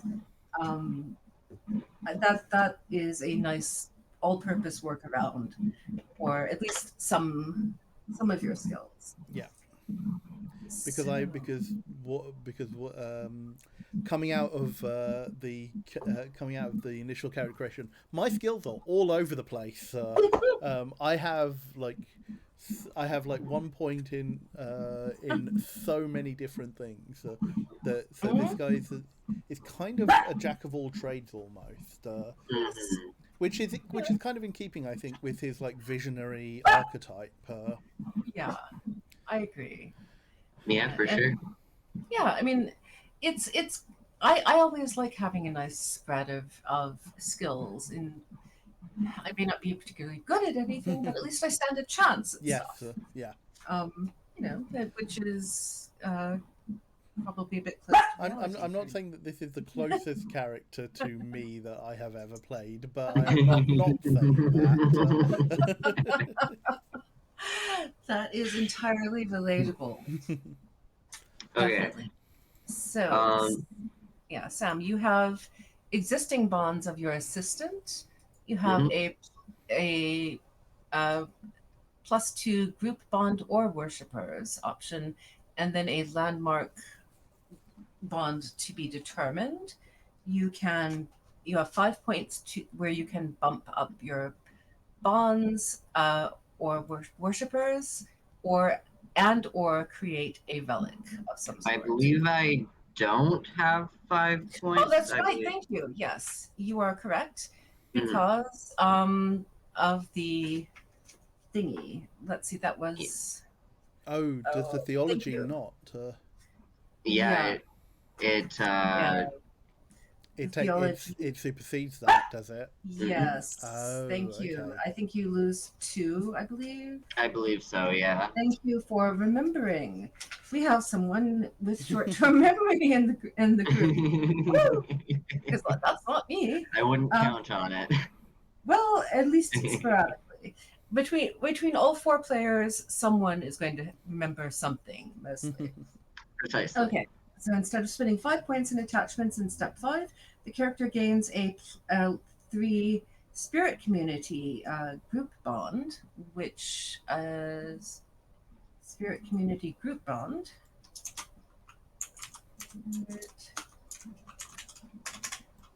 Community level 3. That's a group bond.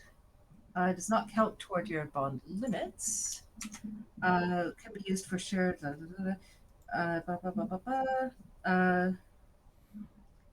And once the spirit community has been notated by the player, you receive 3 points to spend on additional attachments normally. Okay, Mhm. so you can do a level up to a level 3 relic. You Mhm. can add in additional bonds or worshippers / vassals. The difference between a worshipper and a vassal is, let's see, worshippers are mortals who give you tribute in exchange for answered prayers, and vassals are mythological creatures and outsiders working with or for you. Mhm. Okay. Hmm. Decisions. Relics are always cool. I'm gonna quickly. Yes. What page are relics on? Relics are Uh, page. start on 110. Okay. 112. Mhm. Yeah. But that's kind of like Thank the you. start of the section, so the Yeah. examples start a couple of pages afterwards, or a page or Mhm. so afterwards, if you want to see. Yes. And they go through page 115 of the print. Creating unique relics is Yeah. on page 114. But the Okay. examples, Give you an idea of what sort of power level we're talking about. yes. Mhm.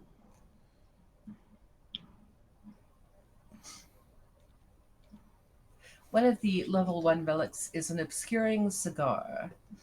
Gods of trickery can attest. Being the unseen eyes in the smoke-filled back room comes in handy. The obscuring cigar is a useful relic in this regard, as the smoke obscures the wielder. Once per day, the cigar can be lit for activation, and then it creates an ensuing smoke that afflicts everyone in the immediate area with an impaired sight 2 condition. The relic's owner is immune. This makes the god difficult to detect by the most observant of individuals. As a bonus, the cigar never seems to burn away, but does have a distinctive odor. So that that would be. Now I'm seeing someone who's used that a few too many times around the same people, and yeah, Thor's here. Yeah, you can smell him. I know that smell. Yeah, I keep Mhm. using Thor as my example. I don't know why. Mhm. And All right. Uh.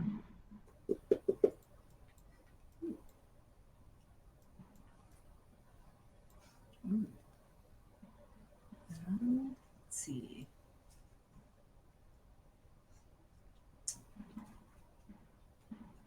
We have this is a level 4 relic, but we Mhm. can adapt it for a lower level.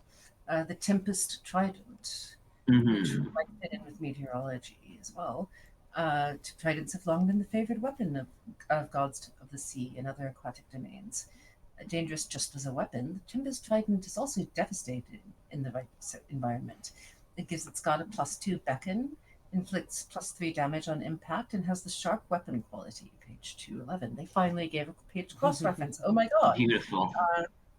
Connected to bodies of water, it can detect any nearby water source and, for one fragment, can increase the flow of said water tenfold with thought. For instance, placing the trident into a simple puddle of water would be able to call forth a mighty wave to attack or distract their enemies. Okay. course, that's a level 4, so we'd need to pare it down a Mm-hmm. bit.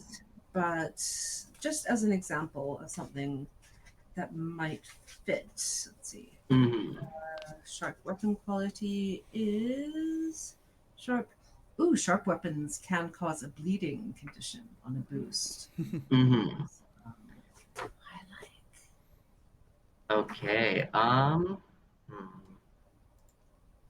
So Tempest Trident is interesting, but I am also kind of drawn to the Storm Bowl in the level 2 relics. Ooh, yes. Um, the gods of the First Nation possess several relics to manipulate nature, and the Storm Bowl is but one of them. By sacrificing a drop of their own blood, the god can swirl it around in the water of the bowl, and the clouds above move in tandem, creating twisting storm clouds and rain. This is perfect to cure droughts or even to create cover, and the god can sacrifice Pantheon dice for additional effects, like thunder or lightning, to make it dangerous to travel in the storm.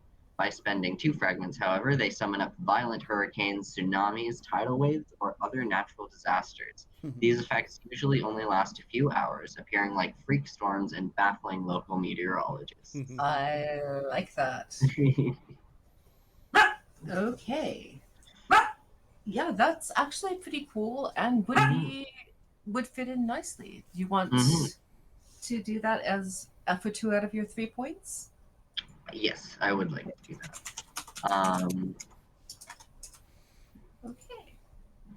And Um, then Page I'll have 12. one other point after that. Um, Yes. that would be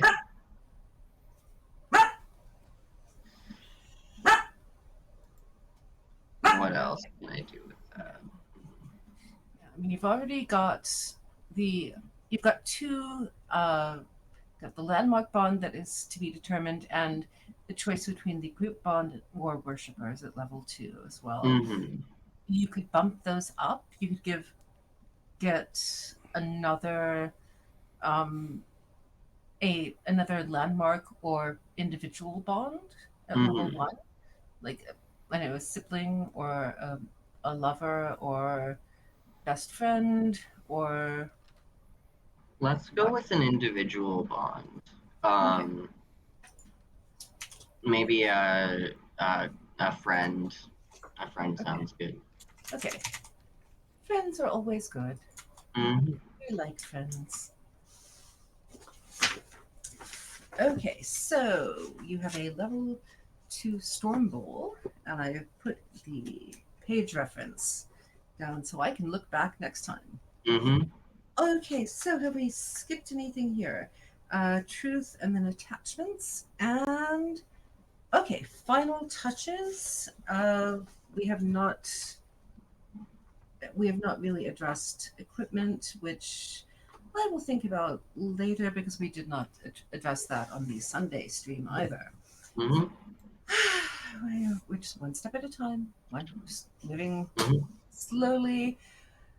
Okay, so for final touches, you receive 10 skill points and 4 manifestation points to distribute as you wish. And then 2 specialties, but let's start with the 10 skill points. So, Okay. Chrono. Okay, so I don't know if you've been noting down on a separate sheet. I have, Okay. yes. Because I have the final results, and I think I have added this up correctly. I will double check before we start play completely. But Okay. and I may, depending on what I've read, I might switch a couple of things around. But for the time being, Yeah. what I'm going to say is, I'm athletics 1, crafts 3, deception 2, discipline 2, empathy 2, fortitude 1, influence 2, intuition 2, knowledge 2, marksman 2, perception 2, perform 2, speed 2, stealth 1, survival 1, tech 2, travel 1. Okay, I had stealth as 2 for you, but I Oh, do I? Uh, Let me just double check because I have a second.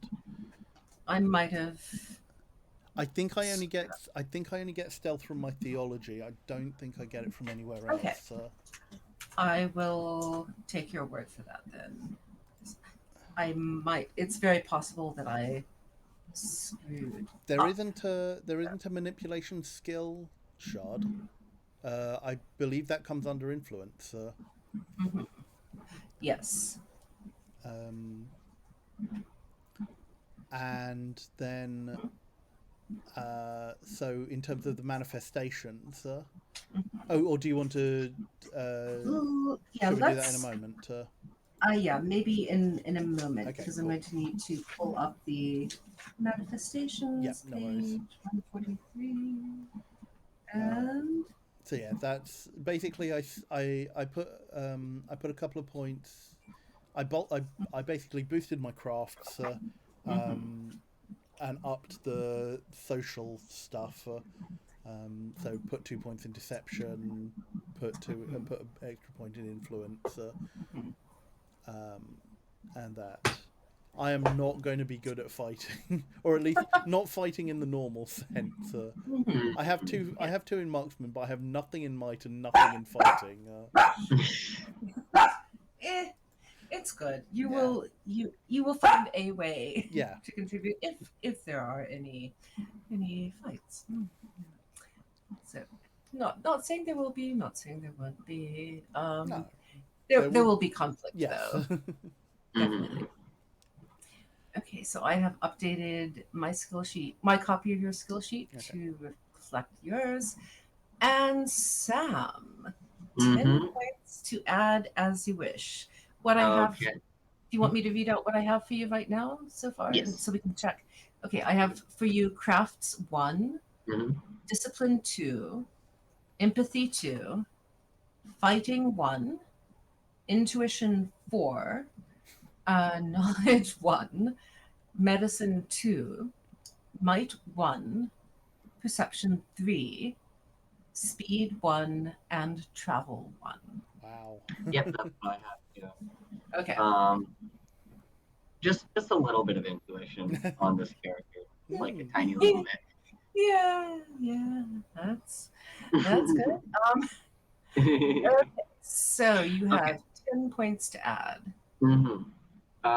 So I am trying to decide where to sort of take this because decisions. Um, Something in I'm tech. I'm hmm? Something in yeah tech. I'm Yeah. I'm definitely adding something to tech. I'm thinking of putting 2 or 3 points into tech. Uh, and probably adding a little bit more to knowledge, and Yeah. probably a couple other mental skills. Um, so let's go 3 points in tech. I might take that down to 2. We'll see. Um, an additional 2 points in knowledge, bringing that up to 3. Mhm. It's fine. Let's put. Hmm,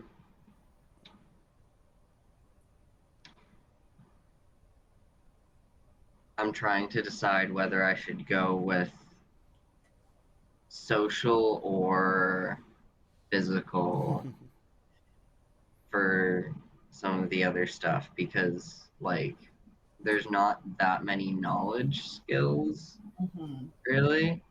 Yeah, as a skill system goes, this feels very simplified Mhm. in comparison to Yes. something like D&D or such. Yeah. So I could go social, or I could go physical with my last Mhm. 5 points. Um, Yeah. and I'm thinking maybe physical. That might be interesting. Okay. Um, I don't usually play physical characters, so Yeah. uh, The skill descriptions are are listed on page 178, Mm-hmm. starting there. Okay. So, yes. And in reference to Shard's question about manipulation, that would indeed come under influence. Uh, Influence may form combos with various other things, but it's the skill of making others see things your way, Mm. representing it represents getting others to do what you want them to do, either through kindness or threats. A character with low influence may have a challenging time being heard in a group, while one with a higher level can inspire a crowd of strangers. Yeah, because I'm guessing like if I want manipulation would probably be influence plus deception or something like that. Yes. Yeah, if deception is appropriate. Manipulation, uh, yeah, manipulation could be Mhm. I mean, also it also depends on how you're doing it. yeah, and and for what purpose? I mean, you could have empathy as well. Yeah, I could see Mhm. empathy or Or intuition or even a specific like knowledge skill. If you're yes, trying to persuade manipulate them to do something specific. yes, Yeah. I like skill plus skill, attribute plus ability. I like X plus Y to forming dice pools in games. I just like that Mm-hmm. versatility. hmm It is yes, very nice. yeah. Um.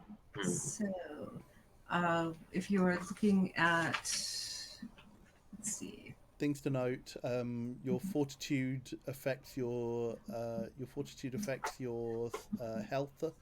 Mhm. Yes, Your might affects your strength. Speed Mhm. affects your movement. yes, Okay.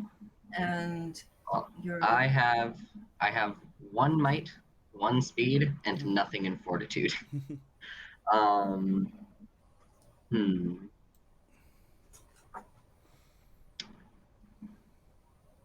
yeah.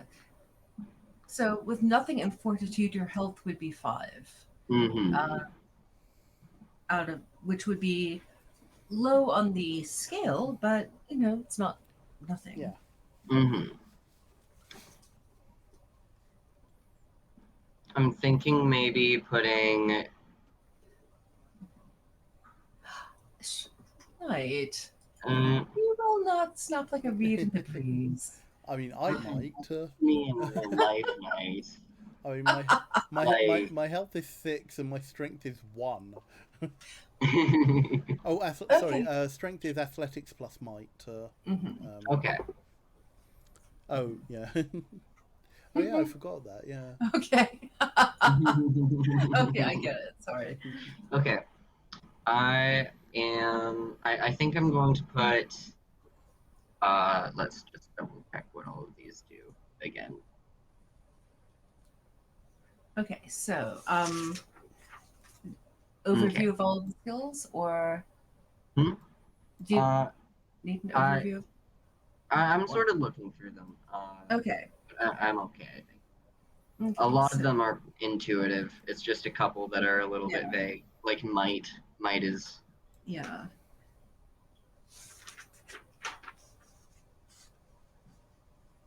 Okay. yeah. Physical strength as opposed to athletics being more like agility. Mm-hmm. Um, and Okay. fighting is application of might. Mm-hmm. So okay, Okay. Let's put 2 into fortitude. So I okay. have 3 left. hmm Um, And and then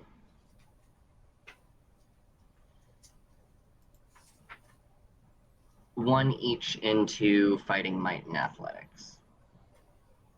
okay. Just to make a character that can at least kind of take care of Fighting, himself, maybe. might, and okay, and so that's Jeez, enough. goodness. Okay. Oh, goodness. Okay, so we have one athletics one, Mm-hmm. crafts one, discipline two, Mm-hmm. empathy two, fighting two, fortitude two, intuition four, knowledge three, Medicine 2, Might 2, Perception 3, Speed 1, Tech 3, Travel 1. That's what I have too. Excellent. So now we can move on to the manifestations, which are here. I actually put my pen to mark the page.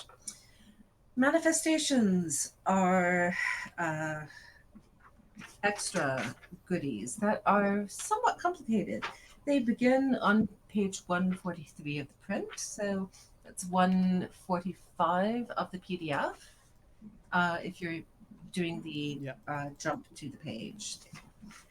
And we have manifestation measures, all sorts of things. We are slightly overwhelmed by all of the manifestations. Yeah.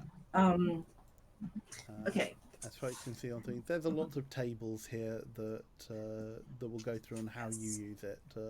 But I mean, we're mostly interested in skills at this point. Yeah.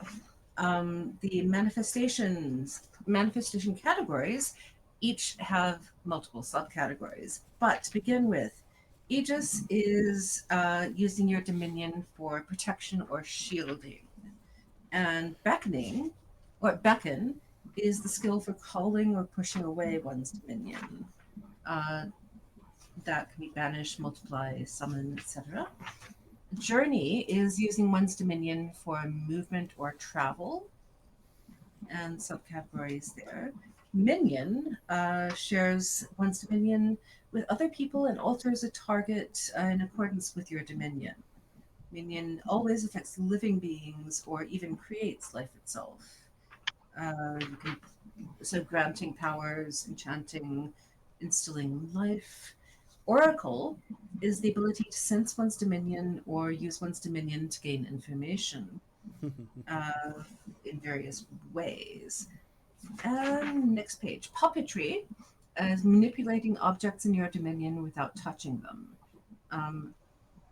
And let's see, you can move your power around with a thought or a wave of the hand. Then, depending on your skill and what you're going to do with these objects and how you're manipulating them, that sentence does not appear to have an object. Then, depending on the skill added to puppetry, what the god is going to do with those objects and how they're manipulating them. Period. Okay, well, basically, it is manipulation, also treating something, taking temporary physical control of a target, or transferring an aspect of your dominion. Ruin is chosen when your core intent is to cause your target pain, destruction, and great harm. So The combat, smashy. using your dominion for combat, basically. Yes, smashy.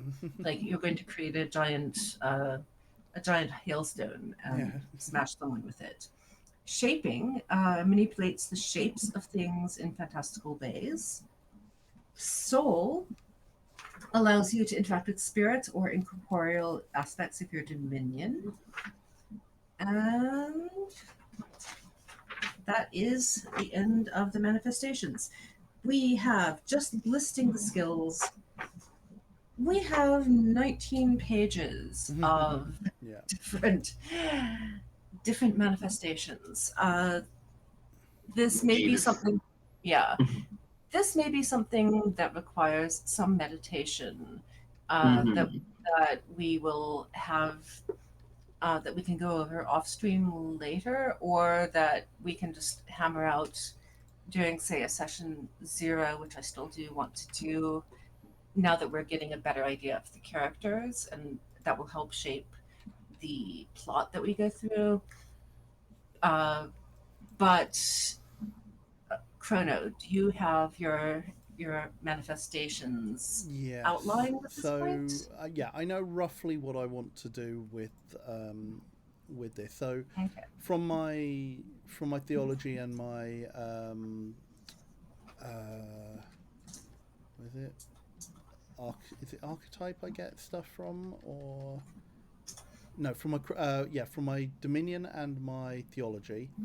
I have Aegis +3. I have Aegis at 3, Oracle at 1, Soul at 1, Ruin at 1. Yes. With my 4 bonus points, I am adding 1 to Journey, 1 to Oracle to take that to 2, 2. and adding 2 to Soul to take that to 3. Yeah, because mostly I was debating between bumping my Ruin or my Soul up, but as I was reading the main, like my main curse or my main offensive ability that I want is that I curse people with the lack of timekeeping. They are unable to keep appointments and things like that. Which, as far as I can tell, comes under the redefinability of Soul. Yes. I alter their perception of time so that they can't be on time. That Oh is my insidious. Oh, that is vicious. And Yeah. oh, Uh, wow. so Oh that's my why I've bumped Soul up to 3. Journey I put so that I can basically use slow time to basically get away and jump. Oracle, of course, makes sense because because to time Yeah. with Visionary and things like that.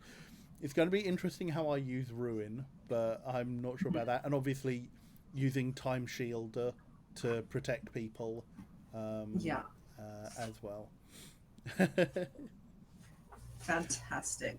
Okay, this Maybe I could make maybe I could reshape Adriana Crow so that they are all so that she's always on time. You are cursed to always be punctual or even early. Oh goodness. Oh, and not have bought a book or your phone. Oh, Horrendous. So yeah, so that's why I've also taken my speciality in Soul as on the redefined skill. My mundane skill speciality is probably going to be an influence on something like either manipulation or positive reinforcement or something like that. What I've written down is good idea you've had. But it's going to be an influence speciality. Yeah.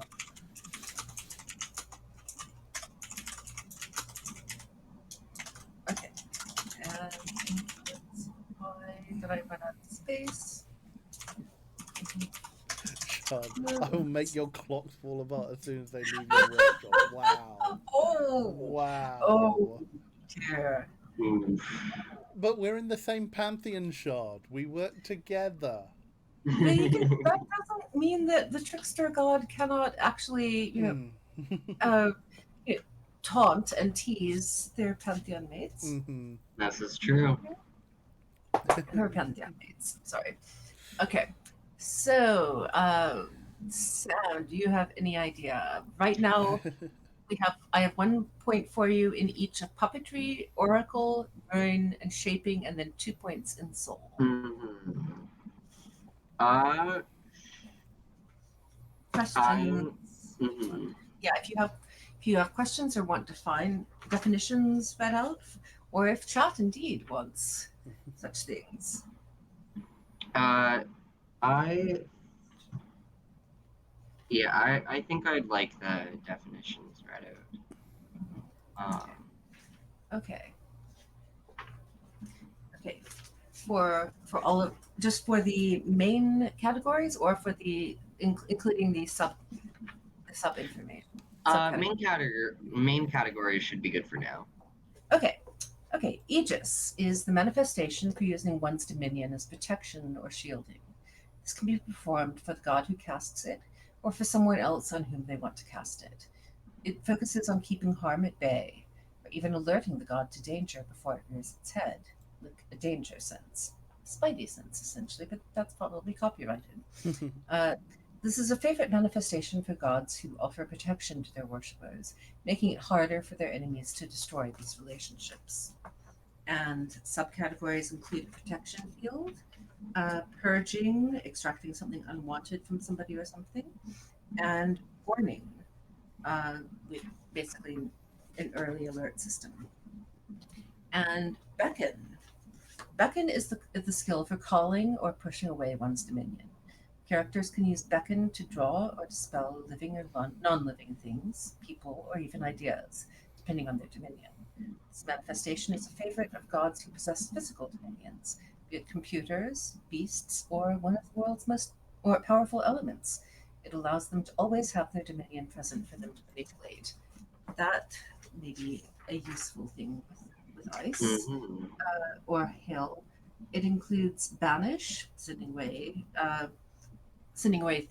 item or nouns related to one's dominion, multiply, effectively duplicating something related to your dominion's already present, or summon, which should be self-explanatory. And journey's purview is using one's dominion for movement or travel. The effects provide Yes, they do. The effects provide three different methods of travel a character can use for themselves or others. With Journey, characters can augment their natural pace, slip through barriers, and pop to aspects of their dominion. It's perfect for quick travel between locations, so many modern gods find Journey a necessary manifestation to learn in today's fast moving world. You can blink, which is travel instantly to your dominion, disappearing from one place and reappearing in a second in blink. You can phase, which is you know, to move yourself or interact with people, creatures, walls, or other objects. Essentially, anything physically present and related to your dominion. Uh, and the last option is swift, which is the ability to rapidly travel across space using one's dominion, such as enhancing movement or viewing an object or animal related to one's dominion with the ability to travel quickly. Then we come to minion, which governs the sharing of one's dominion with other people and altering parts in accordance with one's dominion. Minion always affects living beings or even creates life itself. So it can be used for good purposes. Many dislike Minion because it bypasses consent in many places, even making life not fair and servant. Free will is not an option with Minion. Uh, this be, the, these categories are bestowed the ability to gift a person or creature with an aspect of one's dominion. A temporary blessing occurs, some distress from unwanted alterations. Uh, that is the one that I feel most comfortable with. Anyone using the other two, enchant, with the ability to override a target's natural, emotional, and impulse control and sway them to behave in line with your dominion. That one is a little uh, Like using depending. enchantment magic in fantasy Yeah, setting sort of things. It's like the sort of thing that we'll go and want to talk about before we yeah, really Hmm. utilize exactly. them. That one I suspect may not, and that the instill life, which is creating a vassal with a temporary vassal with no free will, those are going to be put aside for the session zero, and I Yeah. suspect they're probably not going to be making an appearance in this game. Uh, I mean, yeah, I mean, granting granting temporary access to your powers is, you know, assuming it can be done voluntarily, is is one thing. But the other two are kind of iffy.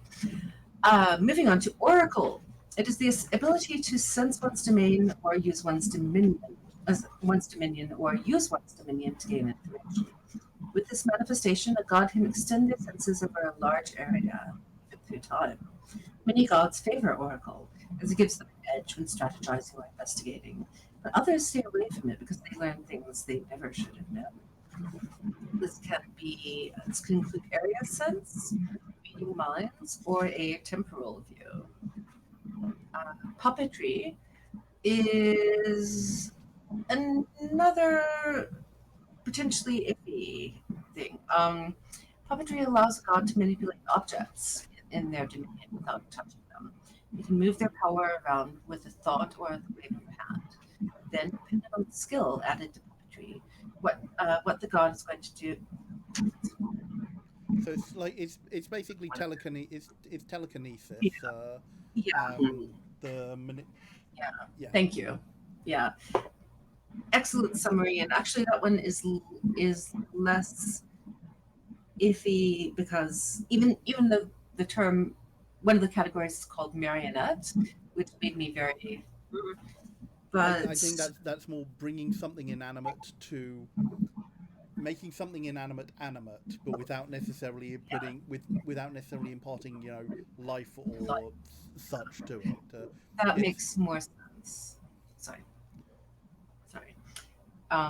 Yeah, puppetry includes manipulation, transfer, marionette, basically telekinesis. Thank you. That's a much better summary. Mhm. And I, uh, I think their use of the word puppet there is somewhat misleading. I know what it like. You know what it's trying to do.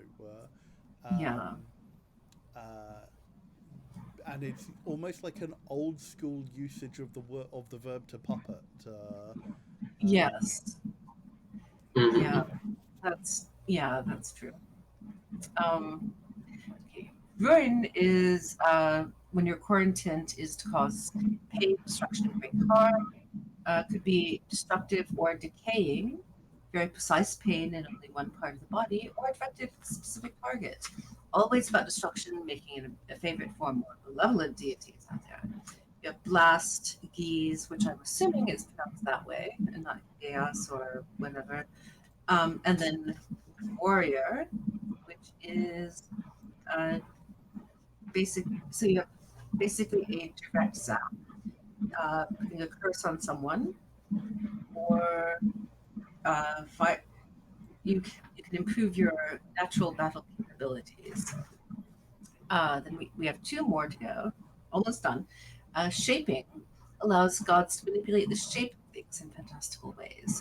God can shape objects, the environment around them, their own bodies, or someone else's. It's about taking something and transforming it or part of it into something else. This could be the ambience, the transmutation, changing, affecting the shape of a target according to the rules of your domain, or vessel, which is uh, affecting your own shape to match your domain to awesome degrees. And lastly, we have soul, which allows you to interact with spirits or incorporeal aspects of your dominion. Sometimes God needs to ask a favor of a spirit, which could take the shape of temporary protection or old family secrets. Even if they ignore spirits, however, the command of the divine power can affect other senses or even be redefined completely. Call spirit figments and redefine being examples of that. Since you have, I believe, you have the 8 million spirits blessing. Mhm. Yes, I So, do. um, and you already have two in soul. Mhm. if I might make a suggestion, Yes, Mhm. I please do. suspect you may want to bolster your shaping, because Mhm. ambience is going to be what allows you. I think ambience is what allows you to basically make it hail, or if you Mhm. wanted to express your dominion Yeah. in the environment, then I Mhm. think it's shaping ambience you'll want. Yeah. Yes. Possibly some beckon in there too. Mhm. Maybe. Yeah.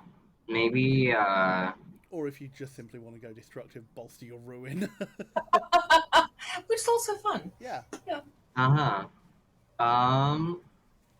I guess it Kind of depends on depends. how combaty you feel like Yes. being with your dominion. Mhm. Like what aspect of hail is it that you're representing? Is Mhm. it the rage of a hailstorm, or is it the Mhm. cold? That sort of Yeah. thing.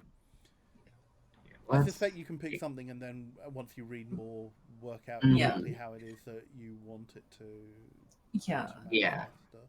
I'm going to probably take. I'm just going to quickly scroll back and look at words. Beckon again. And I'm probably going to split some points between two of those three categories. It just depends on which two.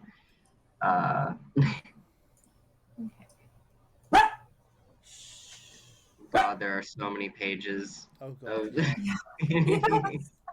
Of... I'm sorry. Yeah, No, that's, I felt bad just reading out the summaries for everybody for everything, but Okay. Beckon is the skill for calling or pushing away monsters.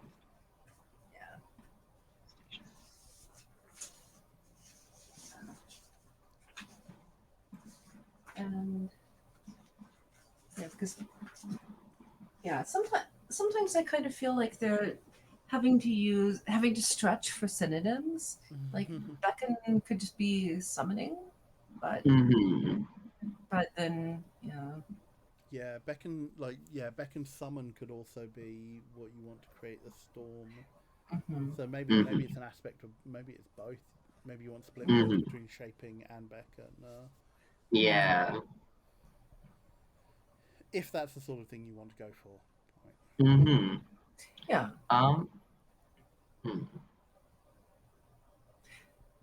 I could always just, because I have one of each in ruin and shaping, but I don't want to spread myself too thin. But like, I have 4 points for this, right? Yeah. Yes. Okay. I could always put 2 in beckon, 1 in ruin, and 1 in shaping. Sounds solid. Yeah. Okay.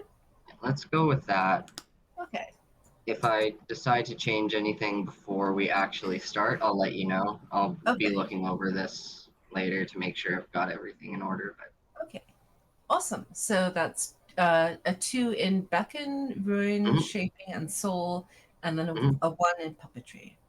And a 1 in oracle. Oh yes, and a 1 in oracle. I scrolled down too far. Okay. Awesome. So we are now doing manifestation points.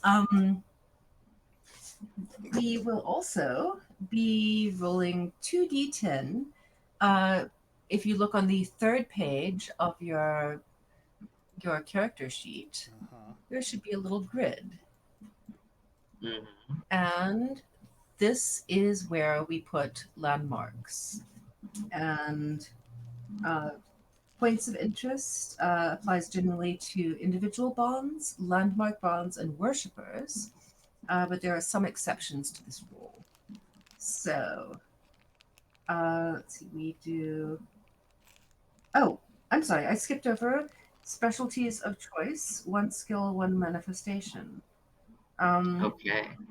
Wait. Okay. 2 specialties of choice, 1. So, what is that? So that means. What does that actually? Yeah. So this is where I said I would take a speciality in soul and a speciality in Yeah. influence. You pick Yes. one of your skills and one of your manifestations. Say what part of those will give you a bonus. Yeah. Okay. Right. You may not know what you want. You may not know, Sam, yet what you want to specialize in. Yeah, I'm not sure. Yeah. Sorry. Okay. Awesome. Thank you. Yeah, I skipped over that for Sam. Sorry, but I put in a TBD. No worries. TBD. Yes, TBD. Yeah. Okay. And I've got your good idea you've had under influence and redefine under soul for Chrono. Awesome. So Chrono, you are, let's see, 2d10 randomly to determine the points of interest on the territory grid. Actually, I don't think we've done that for Shard and Sage. I don't think you so why don't we wait to do that until we can do that for everybody? Okay. And then just wind up with the derived stats then, I think. So for initiative, You add your intuition and your speed. So Intuition plus So speed. that's intuition, 4 for me, but I get +2 from one of my blessings, so I'm initiative 6. initiative 6. Awesome. And Sam, you are initiative and okay, 5. 5. Thank you. Mhm. And for strength, that is athletics plus might. 1. Okay, that's 3. 1. Yep. And sorry, Sam, did you said 3. 3. Thank you. Mhm. Awesome. And movement is athletics plus speed plus 5. So you're guaranteed at least a 5. Yep. So Okay, that's so 8 that's for, 8 for me. 7 8 for me. and 7. Awesome. And then free time and wealth. Sam, I have 4 free time and 5 wealth. That's what I've got too. Okay. And Chrono, I have up to 6, but I think we're only allowed up to 5. Oh, really? I think. Well, I'll leave it at 6. Yeah, because for the moment. currently I'm 6 too. Okay, that I'm that 6 matches. I'm 6 free time 2 wealth. If it Yeah. caps out at 5, then so be it. Yeah, you've still got the max, but I'll leave it at 6 just in case until I verify. Your spark is 1 for because spark is your level, which they Okay. only define at the end. So thank you so much for that. And let's see, health is the maximum health is 5 plus fortitude. So that's 6 for me. Okay. And 6 7 for me. and 7. And psyche is maximum of 5 plus discipline. So 7 for me. Also 7. Okay. Free time, we've got, let's see, 4 and 5 for you.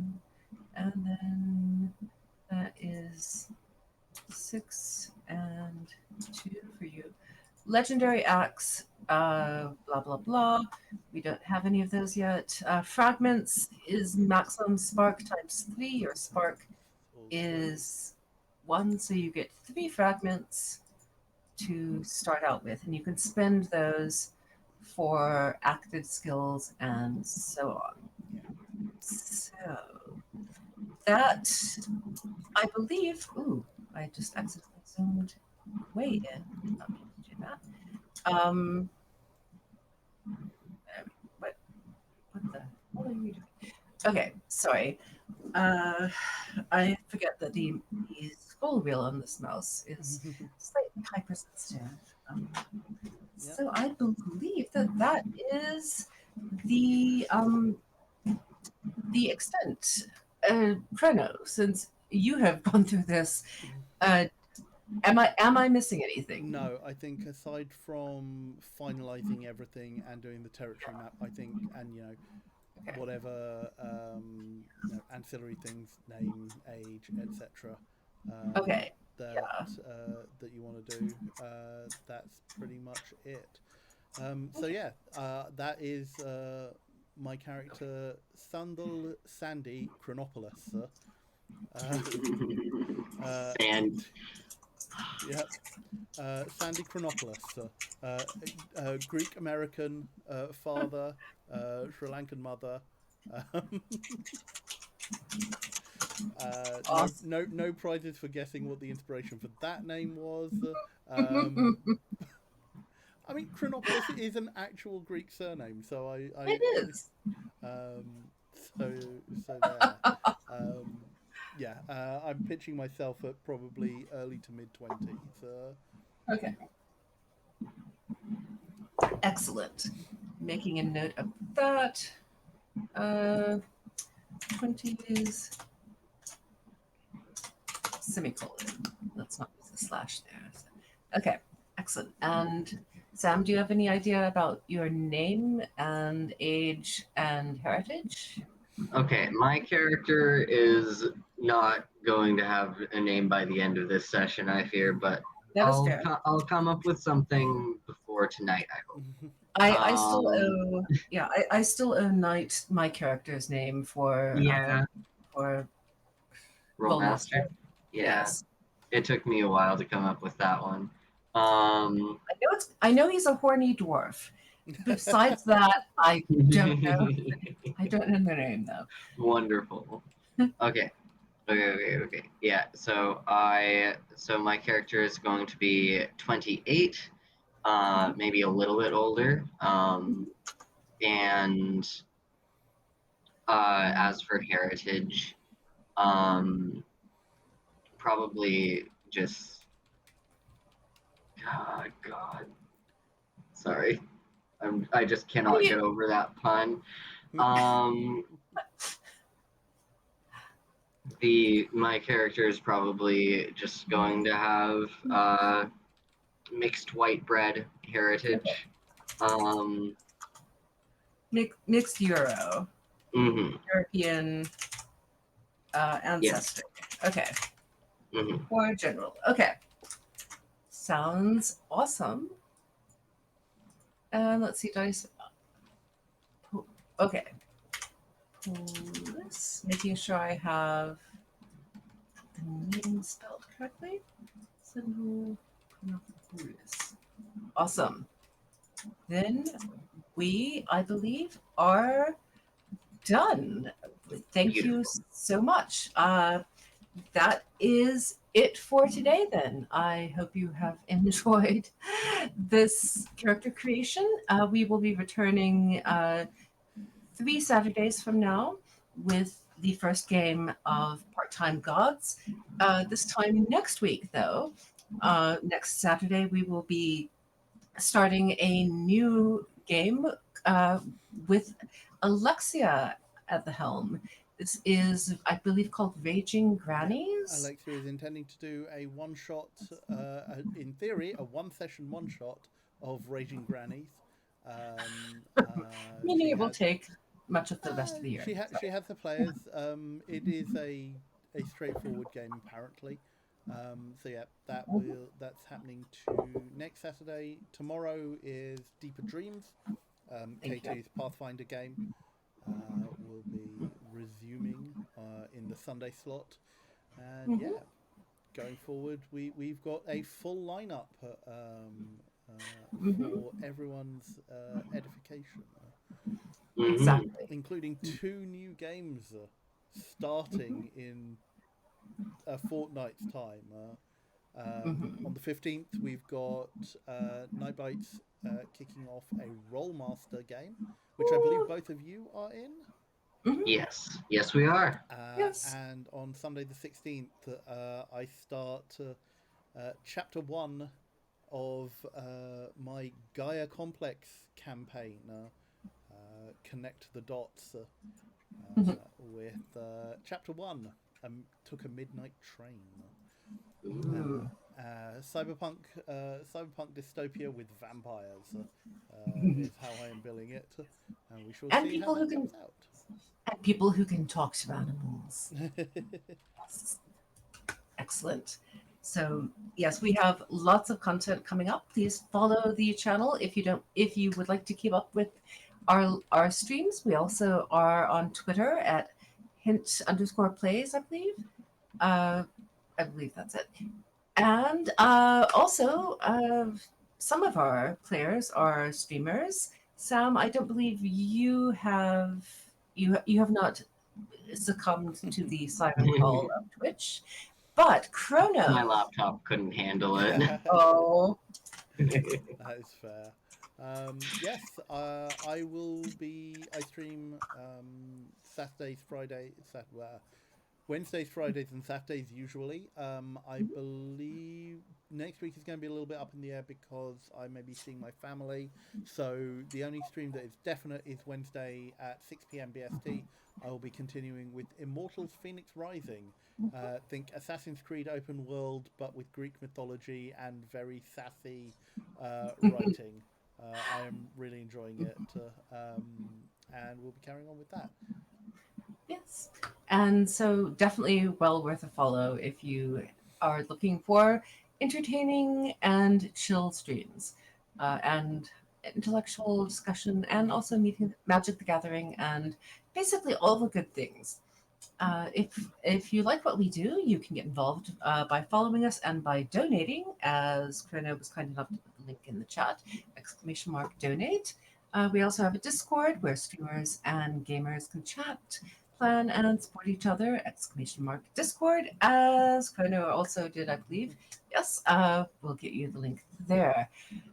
And that is basically it. Thank you so much for everything, and we will see you tomorrow at 6:30 p.m. British time. And until then, take care. Bye, everyone. Thanks, guys. Take care. Thank you. Bye.